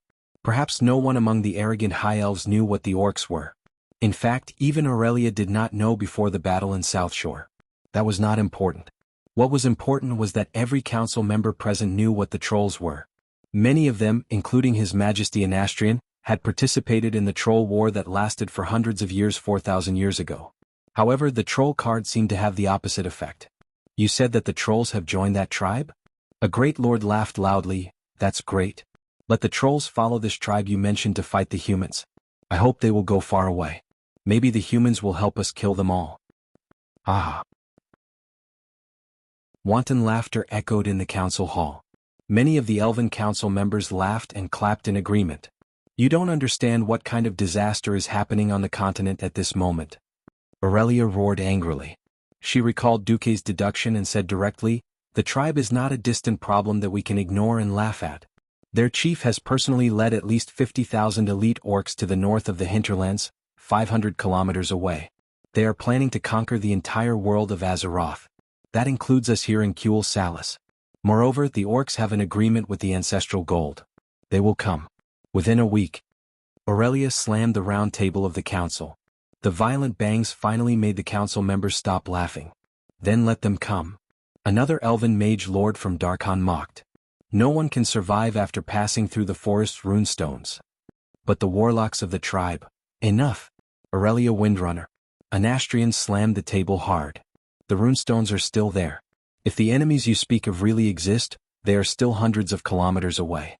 We cannot let your people fall into panic just because of your deduction.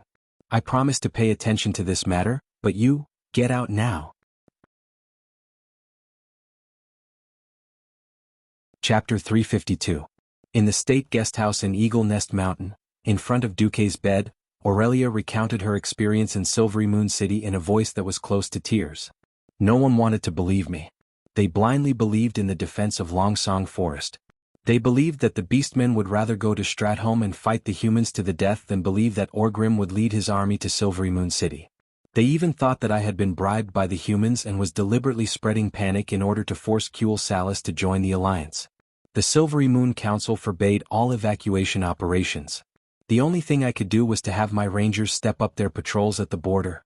Once upon a time, Aurelia had a unique glow around her. It was the glow of a warhorse that was eager to go on the battlefield. Now Aurelia was like a defeated rooster. Not only had her beautiful feathers fallen, but she had also suffered a heavy blow to her heart. The saddest thing was not to perish because of the unknown, but because she knew that a tragedy was bound to happen, but she was powerless to stop it. Not to mention Aurelia, even Seamus and Windsor believed in Duque's calculations. Believing was one thing and agreeing to take action was another. General Seamus pondered for a long time before saying, "Lady Aurelia, I suggest that you don't make things difficult for Lord Marcus." "How can you say that?" Sylvanas almost wanted to punch Seamus in return. Seamus raised his hands. "I have no intention of watching a tragedy happen. First we have to be sure of one thing. If this tragedy does happen, it will not be on Lord Marcus or the Alliance. Do you understand?" The Windrunner sisters' facial muscles twitched slightly. Their mouths moved for a long time before they finally nodded weakly. "Secondly, as a general of the Alliance and a general of Stormwind, I object to Lord Duke Marcus leading his army into Kuel Salas before Kuel Salas asks for help from the Alliance. This is a matter of principle. Today we can use the orcs as an excuse to send troops into the High Elven Kingdom. Tomorrow another country can use the excuse of clearing out bandits to enter the borders of a third country. This is a very bad precedent." The faces of the Windrunner sisters turned pale. At this time General Seamus added, "Of course the final decision is in the hands of Sir Marcus. But before he makes his final decision, I will remind him once again that power and responsibility are equal." With that, Seamus saluted and left Duque's room. Not only him but all the men also left the room. Only the drunk Duque, Vanessa, Lucia, and the Windrunner sisters were left. "All right, we have to wake Duque up first." Sylvanas was about to say boy, but she swallowed the second half of her words. However, her action was still not respectful at all, because Queen Sylvanas actually picked up a bucket of ice water used to chill wine. To her surprise, Vanessa pulled up her skirt and revealed the throwing knives. And Lucia's magic circuit quickly turned, condensing an ice cone suspended in midair. "As the master's maid, although I don't like him, I can't let you do anything to the master. As half a disciple of Sir Marcus, I also can't allow you to disrespect the master." If it was any other time, Queen Sylvanas might have dealt with them. This was a sensitive time. A group of fully armed knights were listening outside the thin door. They would rush in at the slightest sign of trouble and chase the sisters out without hesitation. The worst thing was the relationship between Kuel Salas and the Alliance. Because he refused to join the alliance between the elves and humans had already regressed to the point where it almost existed in name only. Don't look at how these arrogant and valiant soldiers treated the Windwalker sisters with respect before. If something happened to Duke, they would be the first ones to react. Aurelia pulled her sister and bowed gracefully. "Sorry, we have no intention of hurting Duque. But the situation is urgent. I would like to ask. What do you allow us to use to wake him up?" "You can't hurt him." Vanessa replied immediately. "No pain." Lucia cared more about Duque from the bottom of her heart. The Windrunner sisters were dumbfounded. "I'll go first." Sylvanas walked over confidently and pinched Duque's nose. Duque stopped breathing. 1 second, 2 seconds, 5 seconds. Suddenly Duque vomited. A large amount of sour and rancid vomit flew out of his mouth. Queen Sylvanas was startled and jumped away. Fortunately there was a wizard here. Eluhia cast a small ice cone spell that lasted less than a millisecond, blowing Duke's vomit out of the bed and freezing it on the ground with ice elements. Vanessa glared fiercely at Sylvanas. "You are not allowed to touch him again." After saying that, Vanessa went to clean up the frozen vomit. Ilucia gently wiped the corner of Duque's mouth with a warm towel, but her eyes were warning Aurelia. Illyria was helpless. Why did she have to run into such a thing? She could only walk over and sit by the bed, shaking Duque's arm. Duque, wake up. Cule Salis is really in danger as you predicted. I need your help, Duque. Duque. Huff, huff, huff. A dead pig was sleeping soundly. Aurelia was going crazy. She shook Duque hard, but Duque did not wake up no matter what. Vanessa put her hands on her hips. According to my experience with my father's friends, Master will not wake up until tomorrow noon. Tomorrow noon? The main force led by Orgrim had already left for the northern part of the hinterlands a day earlier. The orcs were fast to begin with. Even if they immediately chased after them in the middle of the night, they might not be able to catch up. Tomorrow noon? If the human army really went to the Longsong forest, they might only be able to collect the corpses of the elves. Unknowingly, Aurelia's shaking became more and more urgent, and her body moved closer to Duque. Duque was in a deep sleep, so deep that even the system elf could not wake him up. In his sweet dreams he unknowingly had a dream. It was a dream related to his 10 terabytes action movie. The girl in the dream was so hot. Just as he was about to do something dirty, the girl took the initiative to hug him. When Duque suddenly attacked, Aurelia had at least 81 ways to dodge Duque's claws. But Duque's unconscious murmur made Aurelia feel like she was struck by lightning. Aurelia? A soft call in a dream always had a special meaning at this time. Regardless of whether it was real or not, Duque had indeed called out to her in his dreams. Aurelia fell for it. The next moment, in front of the other 3 women, Duque hugged the female elf close to him and buried himself in the encirclement of the mountain of flesh demon king. The most dramatic thing was that because of the difficulty in breathing, Duque woke up. When most of Duque's vision was blocked by the mountain of flesh demon king, Duque opened his dog eyes and met Aurelia's emerald eyes. Chapter 353. There was a kind of awkwardness that was worse than death. There was another kind of awkwardness that was worse than death. Duque also wanted to confirm if there was a kind of love that was called letting go. Unfortunately, in this situation, it felt like he would die whether he let go or not. Since he was going to die anyway, Duque simply gave up on the treatment and let his face enjoy the shocking pressure of the mountain of flesh. At this moment, Aurelia's whole body was hot, and every inch of her exposed skin was dyed a beautiful red. It was very beautiful. The strange feeling of being stared at by 6 eyes almost made Aurelia go crazy. She had no idea how to deal with this situation. The more unexpected the situation, the easier it was for her to lose her mind. Aurelia made a very stupid decision. Cover up and not admit it. She glared fiercely at Duque and used her left hand to touch Duque's eyelids, trying to make Duque close his eyes. She also said, Duque is really drunk and muddle-headed. Aurelia wanted to fool around, but the problem was that Duque's rumored sister-in-law did not agree. Cervantes also put his hands on his waist. Sister, although I also want to protect your face, our family and friends are exposed to the orcs' weapons. Sister, even if you are embarrassed, I still have to say, Duque is awake.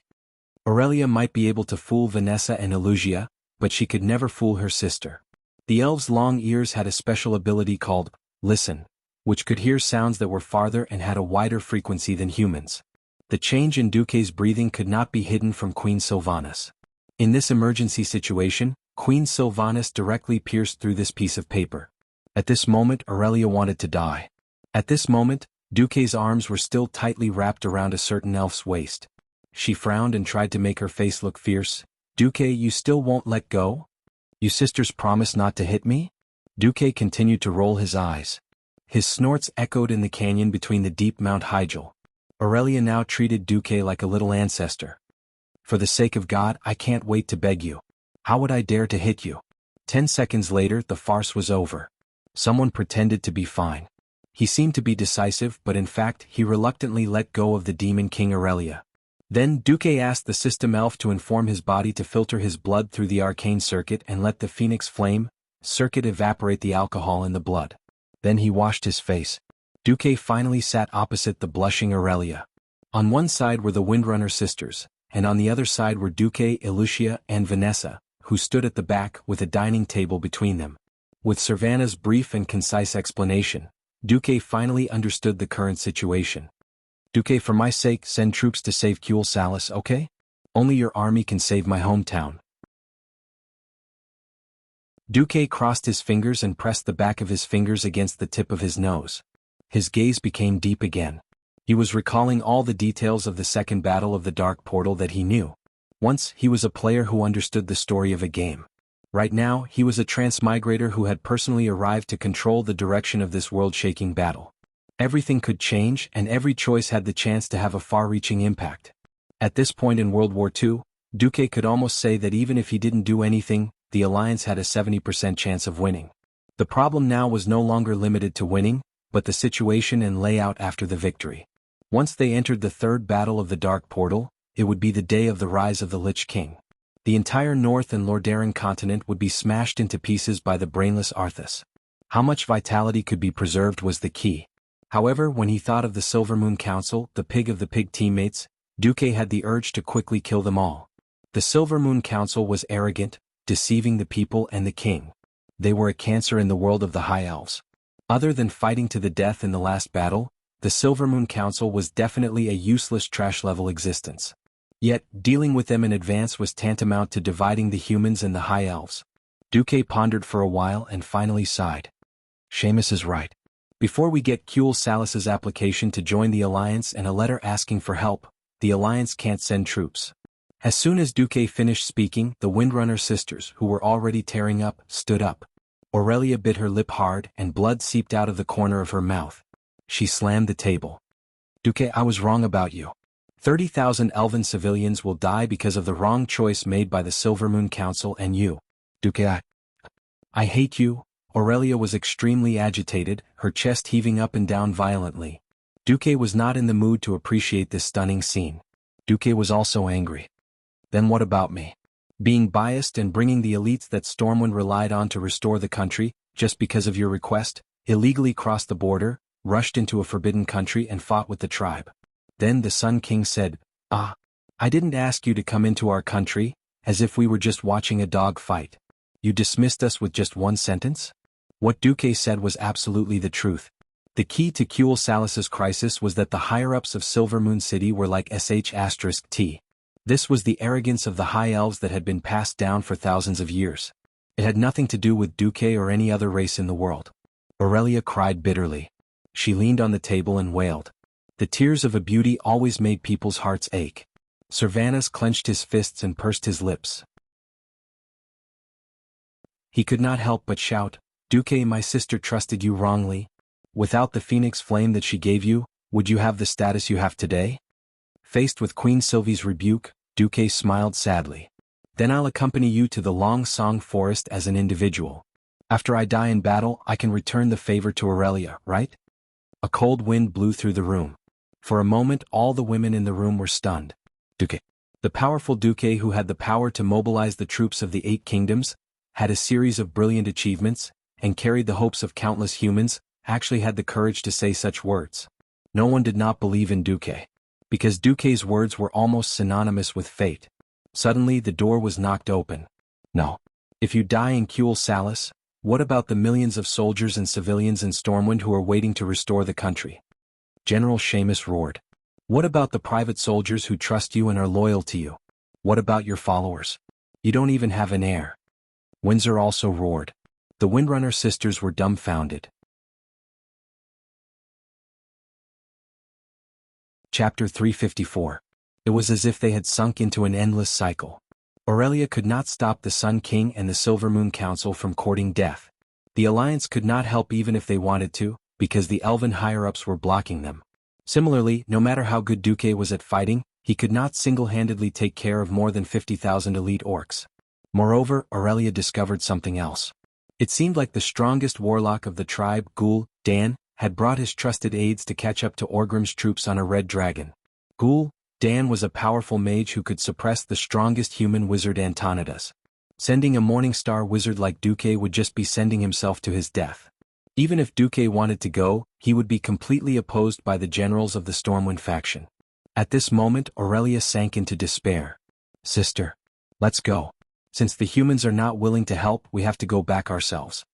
Sylvanas said with determination as she pulled on her sister's hand.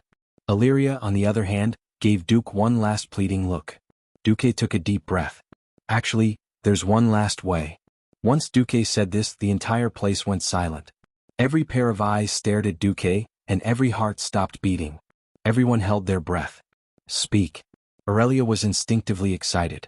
Aurelia Windrunner, are you willing to be a patriotic traitor? Patriotic traitor?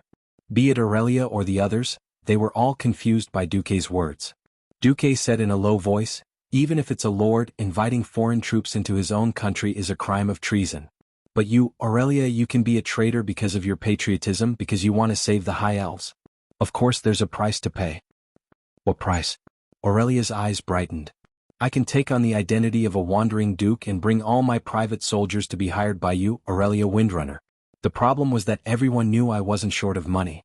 Therefore the price is, after this battle, you must take at least 1,000 of the Windrunner family's elites, give up Kuel Salas's position and become my vassal, Duke Marcus's vassal. As soon as Duque's voice fell, everyone was stunned. In the next moment, everyone began to ponder. It seemed like it was indeed feasible. First of all, Duque was not a king. His status wasn't so high that he couldn't be fooled no matter what. It wasn't wrong to say that Duque was a wandering duke. Stormwind had been destroyed. A country without territory would not be recognized. Didn't you see that after Duke Fairville left Kultiras, he was just a pirate leader? Who would really recognize him as a duke? Secondly, even with his so-called private army, the strength of Duque's subordinates was quite shocking. Apart from the basic 10,000 private soldiers, Duque also had a group of mages. Moreover, it would be difficult to fool them. Finally, there was the price. From a legal point of view, even if Kuel Salas joined the alliance, someone had to take the blame for this kind of thing. Everyone knew about the ambiguous relationship between Duque and Aurelia.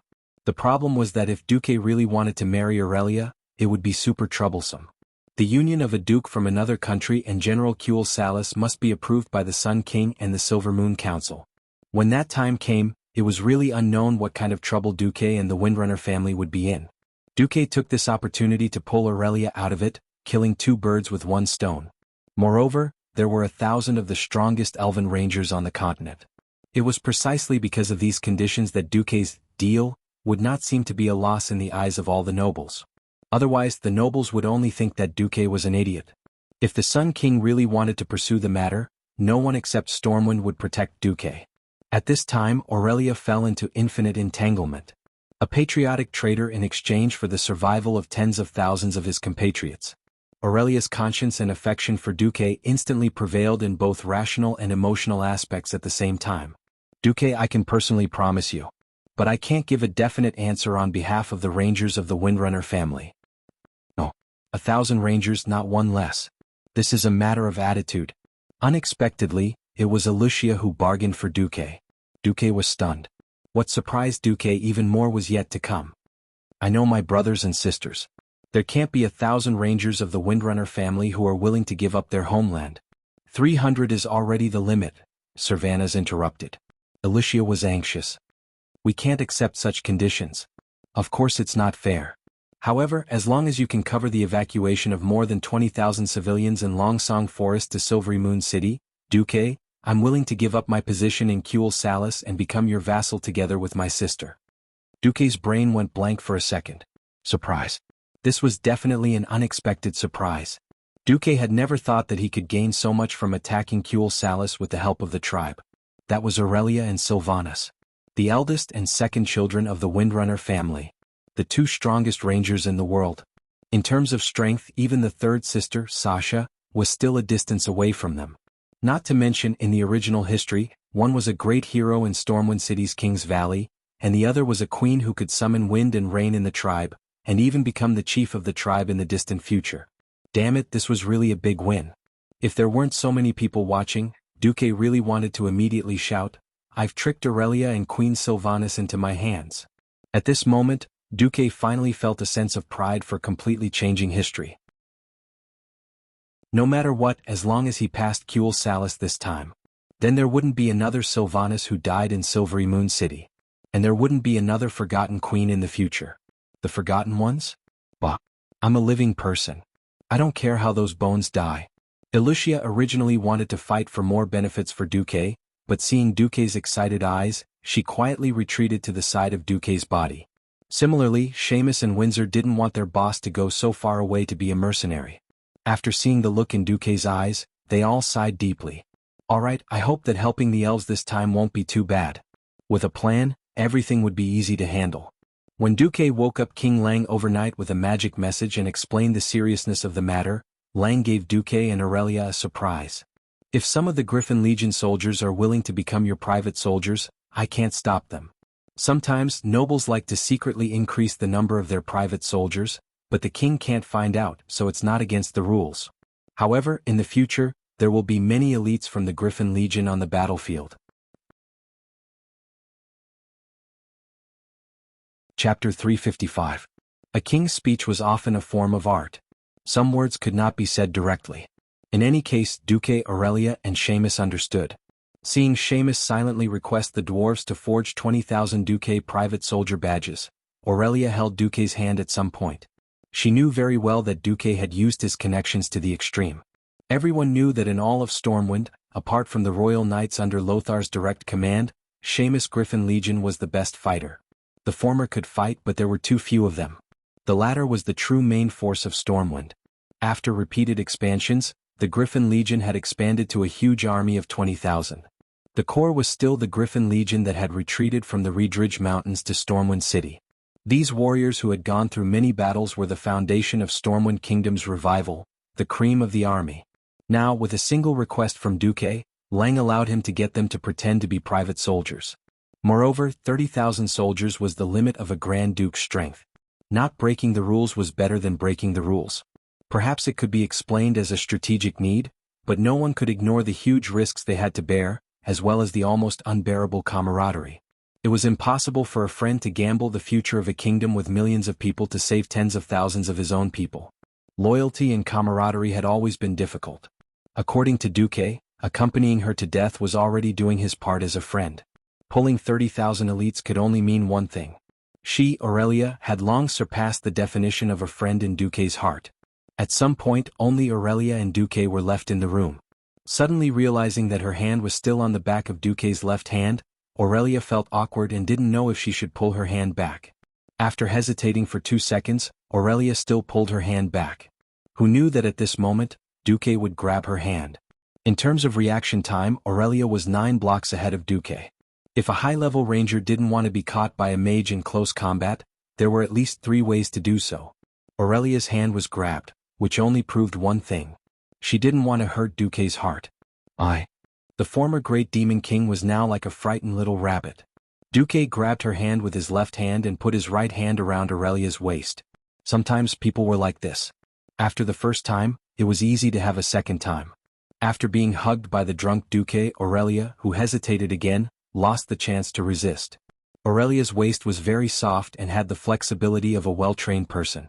In terms of touch, it could really compete with Savannah's. Maybe it was because Aurelia's figure was a little more plump, so it felt better to hug her. It was a kind of comfortable feeling that even though she was healthy and beautiful, he still felt like his hands would melt if he hugged her. She realized that Duque was probably going to make things clear. Aurelia quickly took 2 deep breaths. Sorry, I'm not ready yet. If a high elf wants to mate with a human, it means that she has to be prepared to face endless loneliness after 100 years. I'm not ready yet. Hearing this, Duque couldn't help but laugh. He had taken it for granted.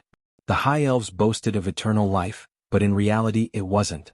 10,000 years before the war between humans and orcs broke out, there was only one huge land in the world of Azeroth surrounded by endless oceans, Kalimdor.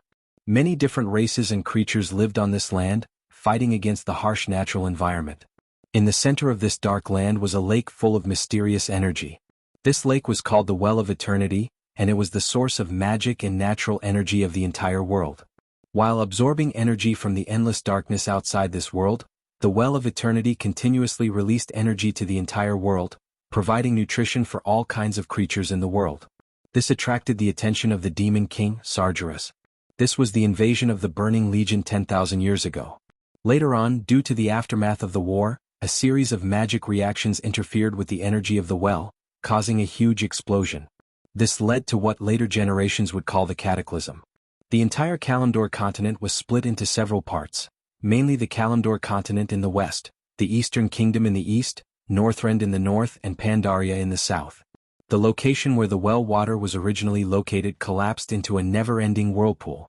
This tragic war was called the War of the Ancients.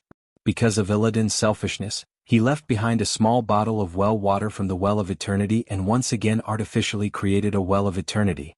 As long as the Well of Eternity existed, the Burning Legion would not give up the idea of conquering this world.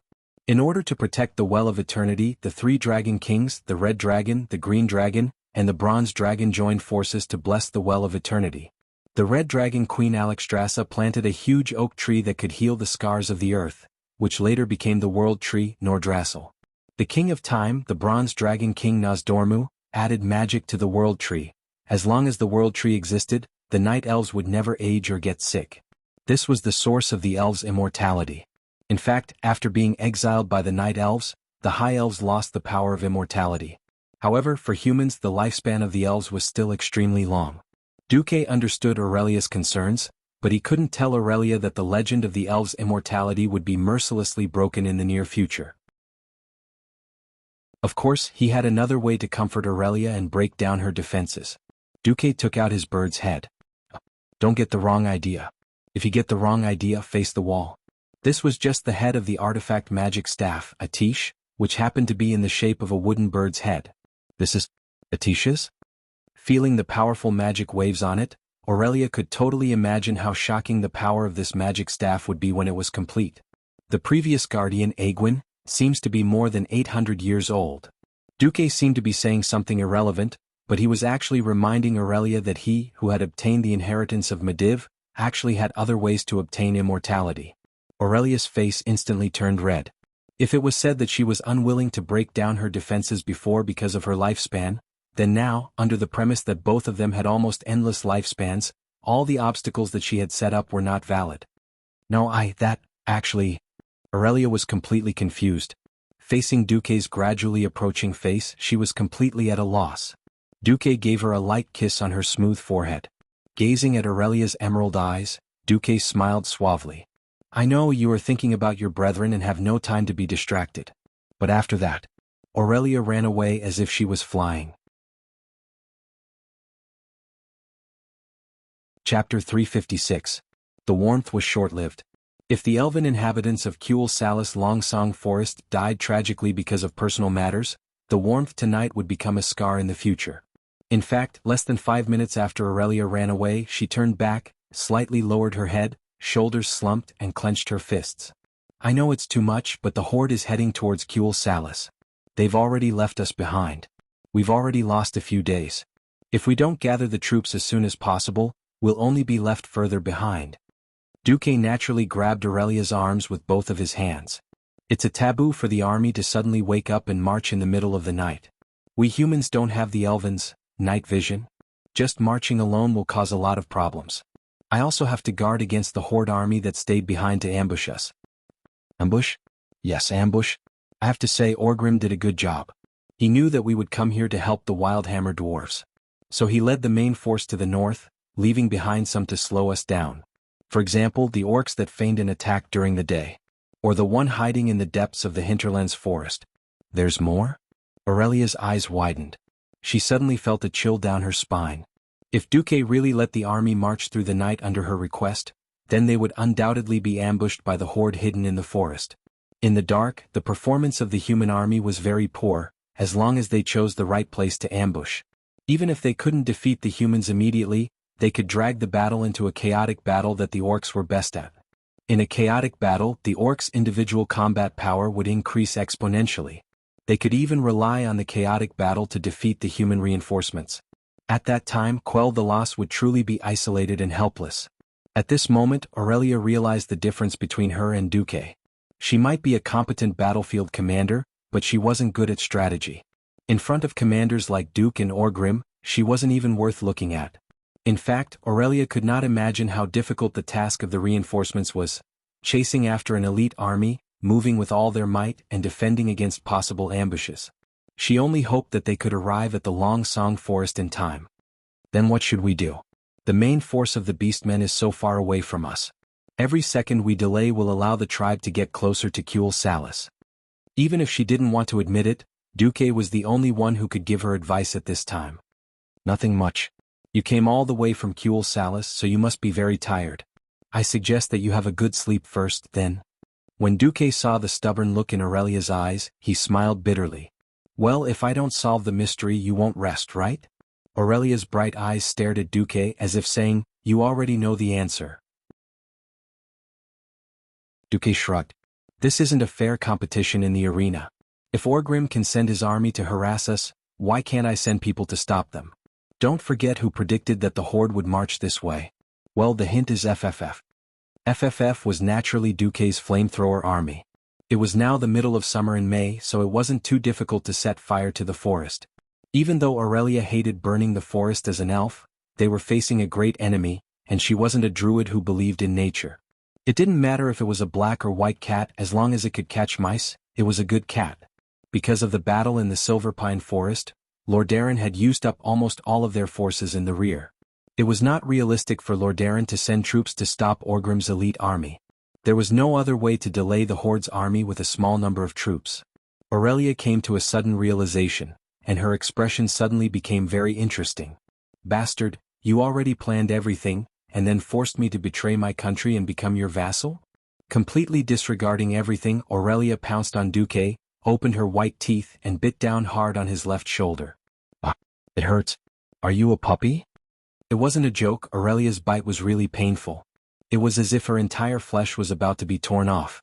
Duque's tears flowed out. Aurelia's teeth were very good, but she didn't bite down anymore. Duque felt something wet on his shoulder. Aurelia was crying. Turning his head, Duque saw crystal-clear tears rolling down Aurelia's beautiful face. Duque was speechless for a moment. I know you didn't do this on purpose. If it wasn't for Anastrian and those bastards from the Silver Moon Council, you wouldn't have to be so uncomfortable. I just feel very tired. If I knew that a tragedy would happen but couldn't stop it, I would really collapse. I'm so tired, let me rest for a while. But I warn you, don't attack me. Otherwise I will hate you. As she spoke, Aurelia hugged Duque and let out a sweet sound. Gently stroking Aurelia's long golden hair, Duque revealed a faint smile. You've worked hard, sleep well. Aurelia was indeed very tired. After Duque informed Cule Salis of the danger, because there were still a small number of tribal warships on the sea route, it was not safe. She first took a team of nearly 1,000 rangers and marched nearly 1,000 kilometers back to quell the loss. After warning her motherland and realizing that it was useless. Then he rushed to the Long Song forest and mobilized the people to prepare for evacuation. After realizing that the warning to her motherland was useless, she desperately rushed to the hinterlands to seek help from Duque. Ever since Duque arrived at the Earthy Highlands, Aurelia had not had a good rest. Now that she was finally relaxed, she naturally slept like a log. Duque carried her, gently put her on his bed, covered her with the quilt and walked out of the door. As soon as he walked out of the door, Duque immediately sensed multiple gazes on his face. If you dare to take advantage of this time, I will definitely kill you. Queen Sylvanas left a harsh remark and then left. Duke didn't reply. He stared blankly for 2 seconds as Queen Sylvie turned around and left. Then he rubbed his nose. I knew you were eavesdropping. Who the hell would touch Illyria at this time? Duque looked at Vanessa. The disobedient little maid suddenly muttered to herself, Sigh, I'm really a busy maid. I'm just a maid, but I have to follow her to the battlefield. I don't know if my black-hearted master will occasionally be kind enough to give me a raise. No matter how many times he saw Vanessa, Duque felt a little funny. This girl seemed to dislike him no matter what, but she would always help him with the housework. Well, your master is rich. In the future your salary will be doubled. That's more like it.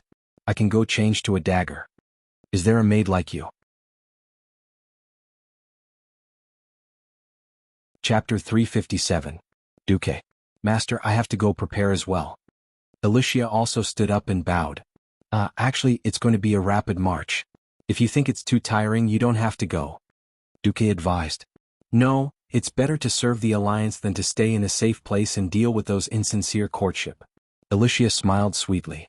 Looking at Alicia's gentle and sweet smile, Duque felt that, it seemed like, forget it. Duque rubbed the back of his head, then rolled to the next room to catch up on his sleep. 8 o'clock in the morning. Whether they were willing or not, the leaders of the Alliance in the Eagle's Nest Mountain were all awake. Looking at Aurelia, who appeared beside Duque, and listening to the explanation of the military situation, Cudrin Wildhammer frowned. Even if we know that this is a feint, as long as the Horde army in the Hinterlands forest is not destroyed, the Wild Hammer Dwarves' homeland will still be threatened. This is not just a feint. I'm afraid that before ensuring the safety of the Eagle's Nest Mountain, the Wild Hammer Dwarves will not be able to provide any more assistance. Duque pointed at the map. The trolls have been here for thousands of years, and no one has been able to truly destroy them. So it's unrealistic to clear the hinterlands of the Horde and the trolls. What are you going to do? Kudrin stroked his big orange-red beard. We can't let this unknown force follow behind our main force or arrive before us. I'll let General Seamus stay in the hinterlands with 20,000 elites to ensure that this forest is completely cleared. Then we'll create a treeless isolation zone that is at least 2 kilometers wide, and build a series of sentry towers to ensure that every troll or orc passing by will be discovered. Looking at the straight line that Duque drew between the Troll's Nest and the Eagle's Nest Mountain, Kudrin was deep in thought. Oh. Or set a fire. Aren't you afraid of burning the entire hinterlands? Believe me, I'm a professional. I've done it before in the Elven Forest. Kudrin was quite speechless and nodded. Well, there are no druids among the dwarves. Duque continued, then when you're free, I hope you can build a fortress here within a month. Duque was referring to the location of the Northern Sentinel Tower in the Eastern Plaguelands. It was just the right place to block the way from the elves' Long Song Forest to the holy city of Stratholme. A month? Kudrin was surprised. We've done this before in Stormwind City, General Tom explained. This is a new material called cement. Of course, with enough cement, I can build a wall from Stratholme to Lordaeron in a month. I've already had Makarov prepare the cement in Stratholme. Then I have no problem. Tom nodded. Now that the situation was settled, Kudrin's brows relaxed. Thank you for your assistance, he said respectfully. When the hinterlands is safe again, my Griffin Knights and I will catch up with you and go to the north to deal with the remaining tribes. Thank you, King of the Barbarians. Duque bowed and turned to the others. All right, ladies and gentlemen, don't just stand there. Let's get to Kuel Salis in 10 days. 3 days later, Orgrim almost went mad with anger. This should have been a seamless transition. The humans would have panicked and thought that they would lead their army to break through the Poison Fog Canyon to the west to attack Alterac. They would have feared that they would attack Endoral to the northwest to attack Lordaeron. They would even think that they were going to attack the weakly defended Stratholme. Obviously, the humans had predicted their path. It was unknown whether or not Duke Marcus, who should have been killed 10,000 times, had anticipated this, but their path forward was blocked. If it was a human army of 100,000, Orgrim wouldn't be afraid. Unfortunately, it wasn't. A crimson light was reflected in the eyes of the orcs. They were no strangers to this kind of light, because they had seen it at almost the same time last year when the orcs were determined to take down Stormwind City. There was one in the north and another in the northwest and a third in the northeast. The fourth red light in the west was getting brighter and brighter. Along with the red light, a huge pillar of black smoke pierced through the clouds. There were at least 4 fires and it was obviously arson. The forest fire was so fierce that it seemed to light up the entire cloud layer, turning the clouds into rolling and burning clouds. When it was obvious that they lacked manpower, the humans directly set fire to the forest to stop the horde's advance. Not all orcs came from the Blackrock tribe that was born with high fire resistance. Similarly, even if the trolls had good self-healing abilities, they couldn't just pass through the burning forest. It was either turn around or wait for the forest fire to die out. Since the humans were already prepared, it was probably useless to turn around. Orgrim gritted his teeth and ordered, "Let's wait near Lake Meridal." The orcs originally won with time, but the humans were stalling for time. There weren't many humans here, but this was human territory after all. Orgrim originally wanted to use the large forest as cover to quickly pass through this area and enter Kuel Salis. Now it seemed that this idea had been foiled. Opening the map for a moment, Orgrim thought of not fighting the High Elves, and directly attacking the major human cities, such as Stratholme or Lordaeron. But he immediately realized that Zujin was staring at him to see if he would fulfill his promise. The relationship between the orcs and trolls was still very weak. Orgrim knew very well that trolls had the qualities that the orcs needed. The orcs' talent determined that they were best suited to be warriors, and a few could be shamans or warlocks. The orcs lacked talent in long-range attacks. The presence of the trolls made up for this. Orgrim changed his mind. Zujin, I heard that the elves are the enemies of all trolls? You are right, Great Chief. The trolls here in Zul Mashar seem to be some Moss clan. The Moss clan, Zujin corrected Orgrim. All right, since our troops can't advance for now, I'll give you a mission. Contact the Moss clan and ask them to attack Eversong Forest together? Orgrim's reddish-brown face had a sinister smile. Since we can't ambush them, let's attack openly. I want you and your people to contact all the trolls nearby. Let's play big.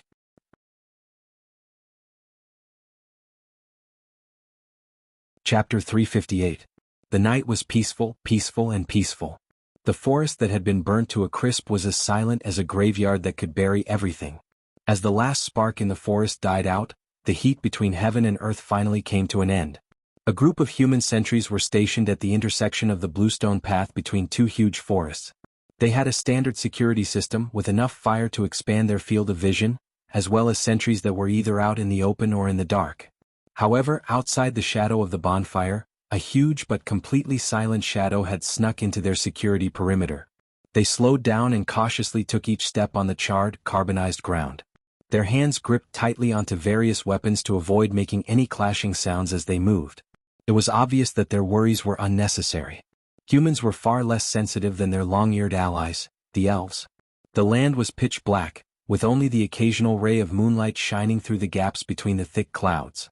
The moonlight shone on the ground, creating a strange scene. Darkness was fatal to humans, but it was nothing to the trolls. After years of traversing the forest, the trolls had the innate ability, night vision. No, it should be said that the Dark Elves, who were a mutated branch of the Dark Trolls 14,000 years ago, had inherited their innate ability from the trolls. At that moment, the trolls' pupils dilated, sweeping away the darkness. Every detail of the burnt forest could be seen clearly.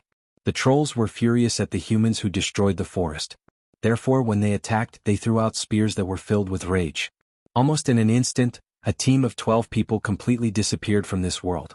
3 days later, with the help of the fire blocking the horde's path, Duque's reinforcements had closed the distance between them and the horde to 120 kilometers.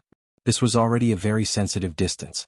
If they marched without any regard for their lives, they could reach the horde in half a day. But at that moment, Duque had lost track of the horde's army. It wasn't that Orgrim's army had disappeared, but all the scouts that Duque had sent out from Stratholme were killed. Not only did they kill the scouts, but even the 5 FFF flamethrower squads that Duque had sent out were wiped out. Duque's face was livid. What made Duque and Aurelia waver was yet to come. Knowing that his army's movements had been exposed, Orgrim decided to use a beautiful method of suppressing the enemy with information. He didn't just send out Zujin's troll army to hunt down human and elven scouts. He also ordered Zuluhid's dragoons to attack all the human settlements in the area. After all, this area was far from the complete destruction of the eastern plague lands in the future. Not only was it barren, but it was also filled with plagues and death. As the rear of the Rotterdam kingdom, it was still an important source of food. With most of their forces deployed to defend the borders of the Silverpine Forest, the Stratholme region, which was supposed to be the rear, was really empty. Many towns couldn't even gather a squadron of archers. Not to mention the red dragon that could fly around in the sky and spit fire. All of a sudden, the cities were in danger. The nobles of Maris Farm, Darrowshire, Stratholme, and other places all asked for help from Rotterdam. King Tarinas, who was under great pressure, immediately threw stacks of letters to Duque. It made Duque want to die when he saw the magic letters. Orgrim is going to attack Stratholme? Windsor asked. No, this is just a smokescreen. Duque was very sure. If Orgrim dares to attack any human city before attacking Kuel Salis, I bet that the troll leader, Zujin, will definitely leave with his people. The problem is, no king in the Alliance knows the trolls like you do, and even knows who their leader is. Or they know that you are right, but because of the pressure from below they have no choice but to put pressure on you. Duque couldn't help but smile bitterly. Reggie, now you know that it's not easy to be the vice commander of the Alliance, right? Windsor nodded. I have to admit, Orgrim did a great job this time. Now the arrogant Silvermoon Council believes that the Horde is going to take care of Rotterdam. And Rotterdam can't wait for the Horde to leave. It doesn't matter if we fight the elves or jump into the sea as long as we don't wander around their land. So, we can only rely on the two ladies, Windrunner? Yes, let's set up camp. Since they had fewer soldiers than the Horde, Duque didn't dare to advance recklessly. He could play with the elves and attack the Horde from the front and back. Once they were ambushed, it would only be a matter of minutes before they were destroyed. He couldn't afford to gamble. On the other side, in the name of the Silvermoon, where are they? Aurelia held a long, thin sword in her hand as she ran in the forest. The leaves and branches made her look a little blurry. The few rangers had fanned out in all directions to expand their scouting range. However, when Aurelia found out that the trolls were their enemies, she hoped that they wouldn't break into the trolls' encirclement. She hoped that she or Servanas would find these evil green-skinned creatures first. Aurelia was confused again. Her logic and emotions told her that Duque's deduction was correct. In fact, it was because Aurelia obeyed and followed his arrangements that she would cross the mountains to search for the horde. On the other hand, she couldn't help but think that if she hadn't come to Longsong Forest for help, she would have been able to face the invaders with her family and her compatriots and fight against the evil together with the orcs and trolls. It was a very contradictory feeling. She knew that Duque wanted her to separate from Kuel Salis for some special reason, but she couldn't give up her country and people. After all, this was the land she had lived and fought for thousands of years. Aurelia was very conflicted. At this moment she suddenly heard a whistle in the wind. It was her sister calling her. Aurelia quickly rushed over. It was a fork in the forest. This was not a traditional path for people to walk, it was more like a path for animals. However, this path had a special meaning for the trolls. The trolls liked to use this kind of fork to announce important things. For example, this was a withered troll corpse hanging at a fork in the road. The color of the corpse's fur was still shiny, and all the feathers and tooth ornaments on the body were very new, but this troll seemed to have all the flesh and blood in its body. This is the former leader of a troll clan. He failed in some kind of leadership election ceremony and was directly sacrificed to an evil god. Then I found that the entire clan migrated north.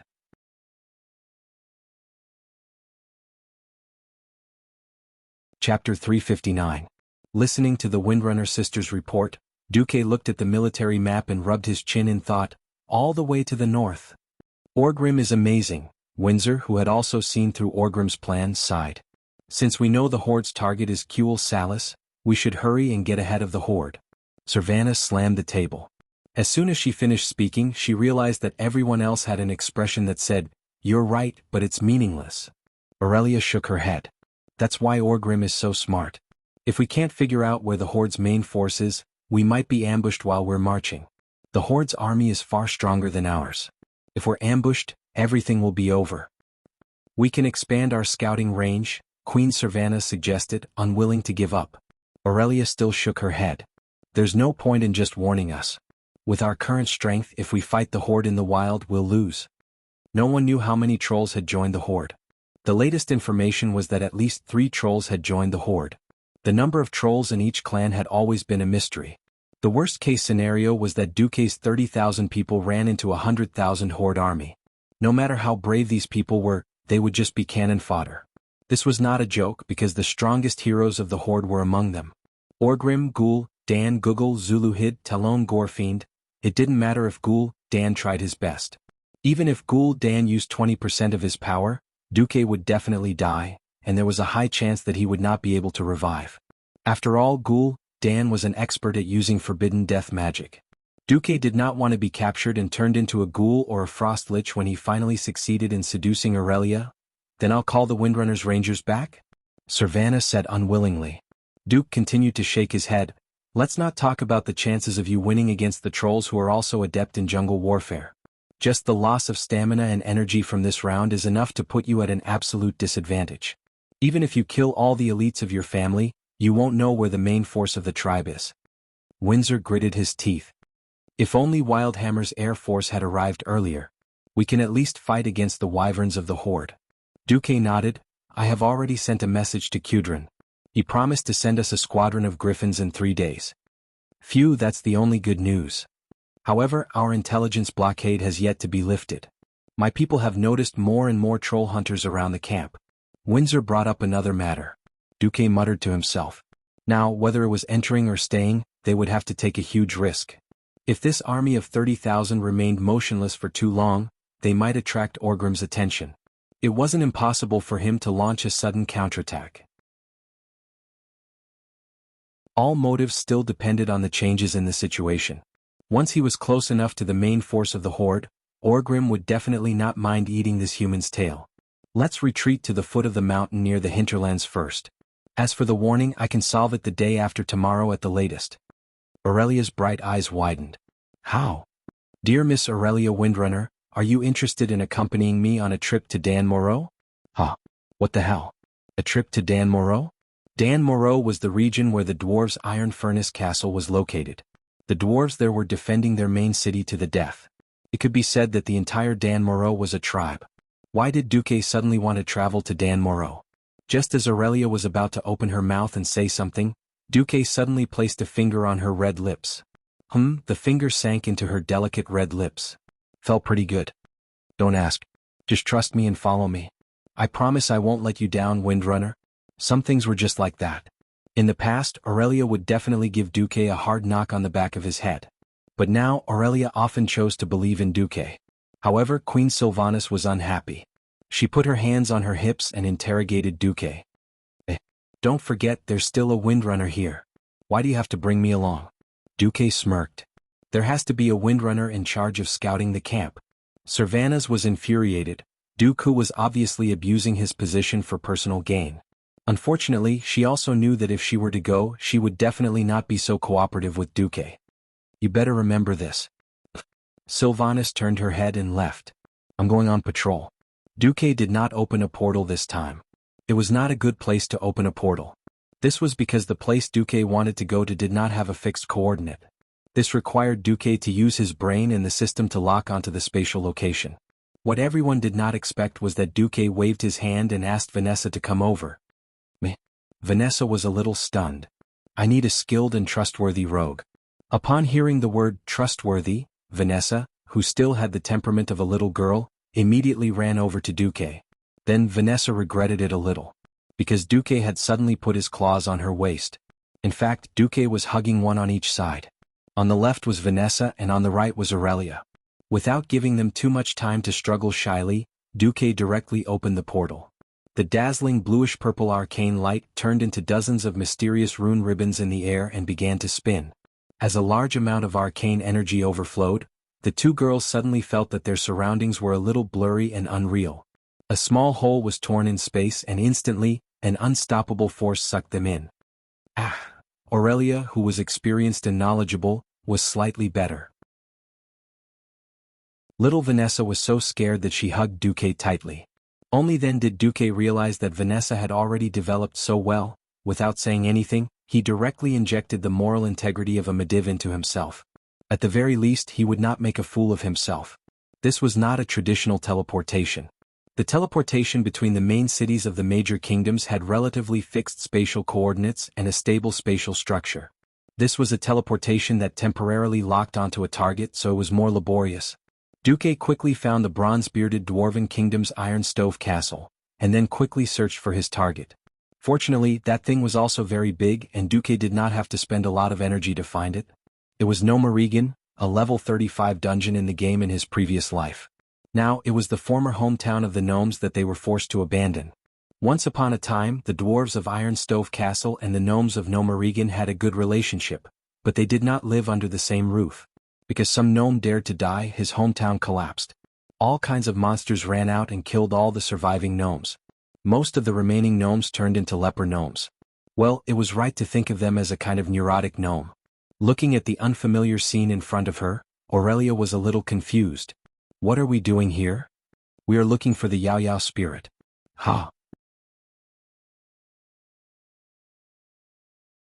Chapter 360. A demon spirit? What kind of monster was that? Even though she was vomiting, Vanessa still stood up shakily. She pulled out her dagger and looked around cautiously. Duque gently stroked Vanessa's head. A demon spirit is a godly creature. It is harmless to humans and animals. But, it can also be extremely troublesome. Many question marks popped up on Vanessa's head. Even though she had experienced more than one teleportation, Aurelia still could not get used to the jolting feeling that felt like all your internal organs were shaken out, stirred, and then stuffed back into your body. After a while, they finally had the mood to look at this strange underground city. Gnomeregan was built 172 years ago. This technological miracle city in Dan Moro had been the main city of the gnomes for generations. 2 years ago, it was clear that there was another distortion in time and space. Corresponding to the incorrect 21%, the major event that should have happened 20 years after the Dark Portal happened 2 years earlier. A group of evil rockjaws, or perhaps it should be said that the cave dwellers invaded many parts of Dan Moro, including the main city of the gnomes. In order to kill these intruders, which were much larger and stronger than the gnomes, the great craftsman Mechatork ordered the city's emergency radiation tank to be opened. The gnomes were waiting for the Rockjaws to die or escape, while also looking for a way to avoid the radiation. Unfortunately, although the Rockjaws were infected by the radiation, their attacks did not stop, nor did they weaken. The gnomes that were not killed by the radiation were forced to flee. They found shelter in the nearby dwarven city of Ironstove Castle. The great craftsman Mechatork formed a think tank to discuss a plan to recapture their beloved city. Of course, before the gnomes succeeded, this place was a typical lawless place. In fact, before Duque transmigrated, he still remembered that the gnomes did not succeed in their battle. It could not be said that there was no progress. It was just the so-called progress of recapturing one of the main gates. What entered Duke and the other two's eyes was an extremely steampunk-style city. There were huge metal objects everywhere, long and heavy cantilevers, steam or unknown gas spewing everywhere, and shining lights. Although Duke really wanted to give the gnome a high-tech name, but he didn't want to. However, Duque, who came from a more modern and more technologically advanced society, couldn't give a higher evaluation of the huge iron sheet walls and the mechanical devices that could only be fixed with ugly willows. Of course, to the world of Azeroth, everything here was undoubtedly black technology. Yep, in this world, other than the true black technology left behind by the creation titans, the races with the most high-tech elements would undoubtedly be the goblins, who had the spirit of courting death and would easily explode no matter what they did, and the dwarves who were crazy and prone to making mistakes. Just like how the earliest steam engine might not be as powerful as a horse, the current gnome technology was a little similar. Even if a certain creation had epic-making significance from head to toe, it was very likely that it would not be able to defeat a violent demolition unit. Now the elf ranger general, who advocated nature, was unhappy. He felt that the current Aurelia wanted to give everything she saw a steady shot. Duque rubbed his eyebrows and directly opened the ice barrier. The fierce cold wind circled clockwise in the form of a tornado, surrounding Duque and the two girls. This is. Vanessa looked at the massive ice barrier, which had a diameter of 20 meters. As Duque moved forward, she was so surprised that she could not speak. She had always known that Duque was powerful, but she did not expect that Duque could use this barrier to drive away the purple dust floating in the air. Time was running out, so Duque did not explain too much. He then led the two women into the depths of Gnomerigan. Aurelia was surprised because it seemed that no one had been here for a long time. Duque was obviously very familiar with this place. Have you been here before? No, but I've read about this place in detail in the books. Duque said something that even he himself did not believe. It was exactly the time when he took his brothers to play dungeons until he threw up. There were subterranean dwellers that were only half the height of a human, or leprosy gnomes that were even shorter and had disgusting blisters all over their bodies, but Duke easily took care of them with Hand of Magic's Ice Spear spell. Duque was completely indifferent to these monsters that could only cause trouble for earth mages. The first floor, the second floor, the third floor. It was almost like an outing.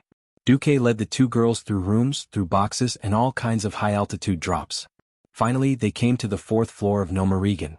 It was an enormous steel passage. The passage of the fourth floor in reality was much larger than Duque had imagined. It was a full 50 meters wide and more than 30 meters tall. In the steel passage there were iron floors and iron handrails all the way. With their dynamic vision, Aurelia and Vanessa easily captured a strange thing that was glowing red at the far end of the passage. It was hard to describe what it was. It was about the size of a dwarf and also had short limbs, except that its chest was extremely small and its head was enormous. Of course, the so-called head was a red light that repeatedly scanned the surroundings.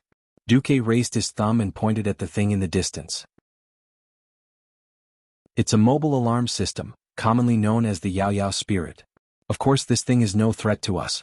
But, Vanessa, sneak over and see if it can detect you. Duque turned to Aurelia. As for you, please set up a few freezing traps in the direction of the Yao Yao Spirit. Freezing trap. Any monster that steps on the trap will instantly turn into a huge block of ice. It will be immobilized for a short time. It was a skill that almost all hunters and rangers knew. Vanessa and Aurelia nodded and did as he said. 30 seconds later, Vanessa arrived in front of the so-called monster spirit. Stealth was a rogue skill that surpassed physical techniques. It could use the rogue profession's unique, focus energy, to distort the light around the body to achieve an effect that was invisible to the naked eye. Vanessa was very young, but no one could deny her outstanding talent as a rogue. She was very confident that no one would be able to detect her unless she was very close to a hunter or ranger who specialized in anti-stealth. She was wrong. Just as she was about to walk past the Yao Yao spirit and sneak, the strange iron lump suddenly made a sharp sound. Intruder! Intruder!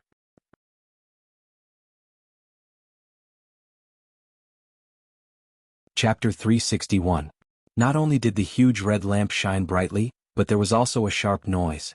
In the next moment, several huge metal objects dashed towards them. Vanessa wanted to use sprint while in stealth to move quickly and leave this weird thing. Who knew that Yao Yao's arm would shoot out a flashing flare, illuminating everything within a few meters as if it was daytime. It directly broke Vanessa's invisibility. Ah! Little Vanessa finally cried out in shock. The metal creatures charged at them too, but they all stepped into Aurelia's trap and turned into large chunks of ice. At that moment, Duque shot a frost arrow and froze the Yao Yao into a large block of ice. Immediately, the huge steel tunnel returned to peace. The shock on Vanessa's face had yet to fade. Clearly, she couldn't accept that her stealth had been broken by such a weird thing. Duque asked Aurelia with a smile, "How does little Vanessa's stealth compare to that of the trolls?" "At least better than 80% of trolls." "That's enough." "Enough?" "Enough," Duque said with absolute certainty. Sniffing the air, Aurelia pointed to the end of the tunnel. "There seems to be a guy who can be called boss over there." Duque smiled. "Whatever. That's not my goal." Duque walked over and unfroze the Yao Yao. Then he stayed where he was and guided the nimble Vanessa to dismantle the mobile alarm robot. A bunch of data appeared on Duque's retina. "You've obtained the preliminary blueprints for the mobile alarm system." Actually, that wasn't entirely true. As an engineering student who dabbled in construction equipment, Duque had already figured out most of the structure of this wiring. All in all, the gnome was really a genius. He had actually used the technology of the Steam Age to play with automatic control technology. That crazy enemy tracking system was actually capable of sensing vibrations and heat. This was simply beyond the limitations of the times of Tesla, Edison, and Einstein. Of course, it wasn't that the Yao Yao's technology was so advanced. Instead, the gnomes had used a lot of simple, violent, and miraculous devices when they designed this thing. For example, this vibration sensor was similar to the ancient seismograph from before Duque's transmigration, but it was more sophisticated. It was actually using the gear to sense the vibration between every step it took. In that short interval, no one would have realized that it was actually sensing the vibrations within a radius of tens of meters in a stationary state.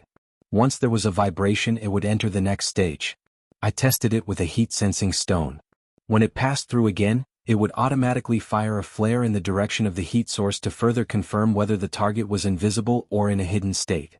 The three types of confirmations ensured that there would be no mistake. Finally, there was the crazy high-frequency horn alarm. On top of that, it had an unscientific power system that leaned towards magic. A mobile alarm system robot appeared. Duque did not go to the final boss. It was not easy to clear out Gnomerigan. In addition to clearing out the traitor of the gnomes, he also had to block all the cracks between the rocks and clean up the weak radiation. Duque didn't have the spare time to do this. So, Duque took the two girls directly to the engineering laboratory. A day later, Duque returned to his private army and brought back a large number of the latest models of the goblins. "System Elf, are you sure there's no problem with this thing?"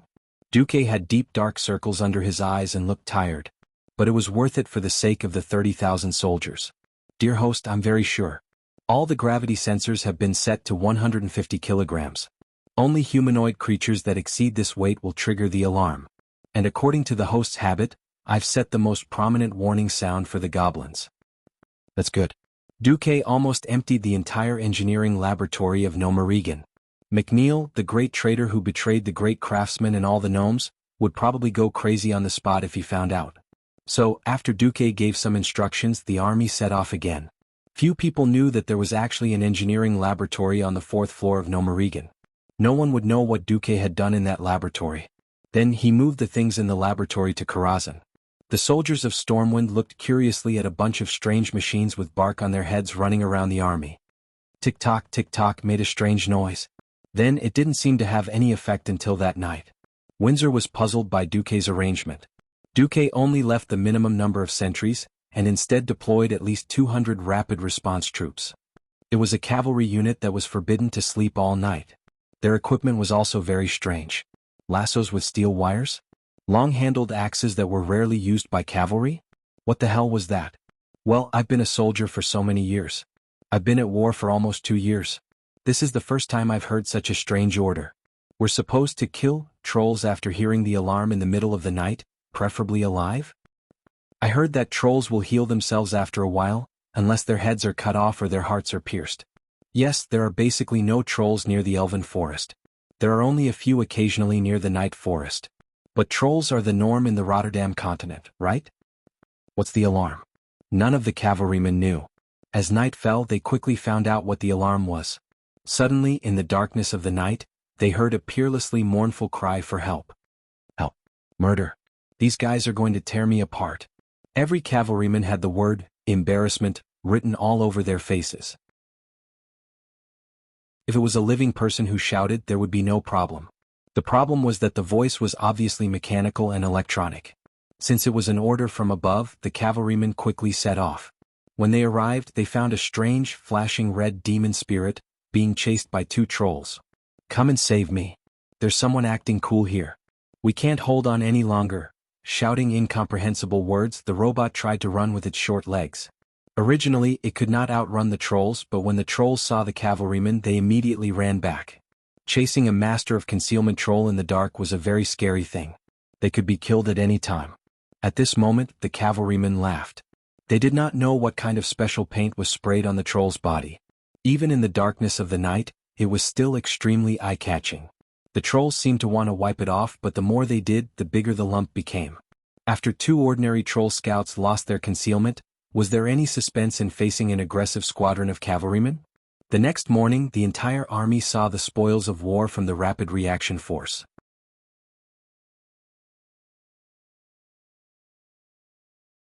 Chapter 362. Troll. Fresh out of the oven, a cute and lively troll. If you dare to go in and fight with your bare hands, the troll will definitely tear you apart. Silver scale breastplate, 5 pieces. In the army, the logistics camp was in chaos. A group of Stormwind soldiers who had never seen a troll before, fought to see the captured troll. There were all kinds of people in the camp. Windsor saw that they weren't doing well and taught them a good lesson.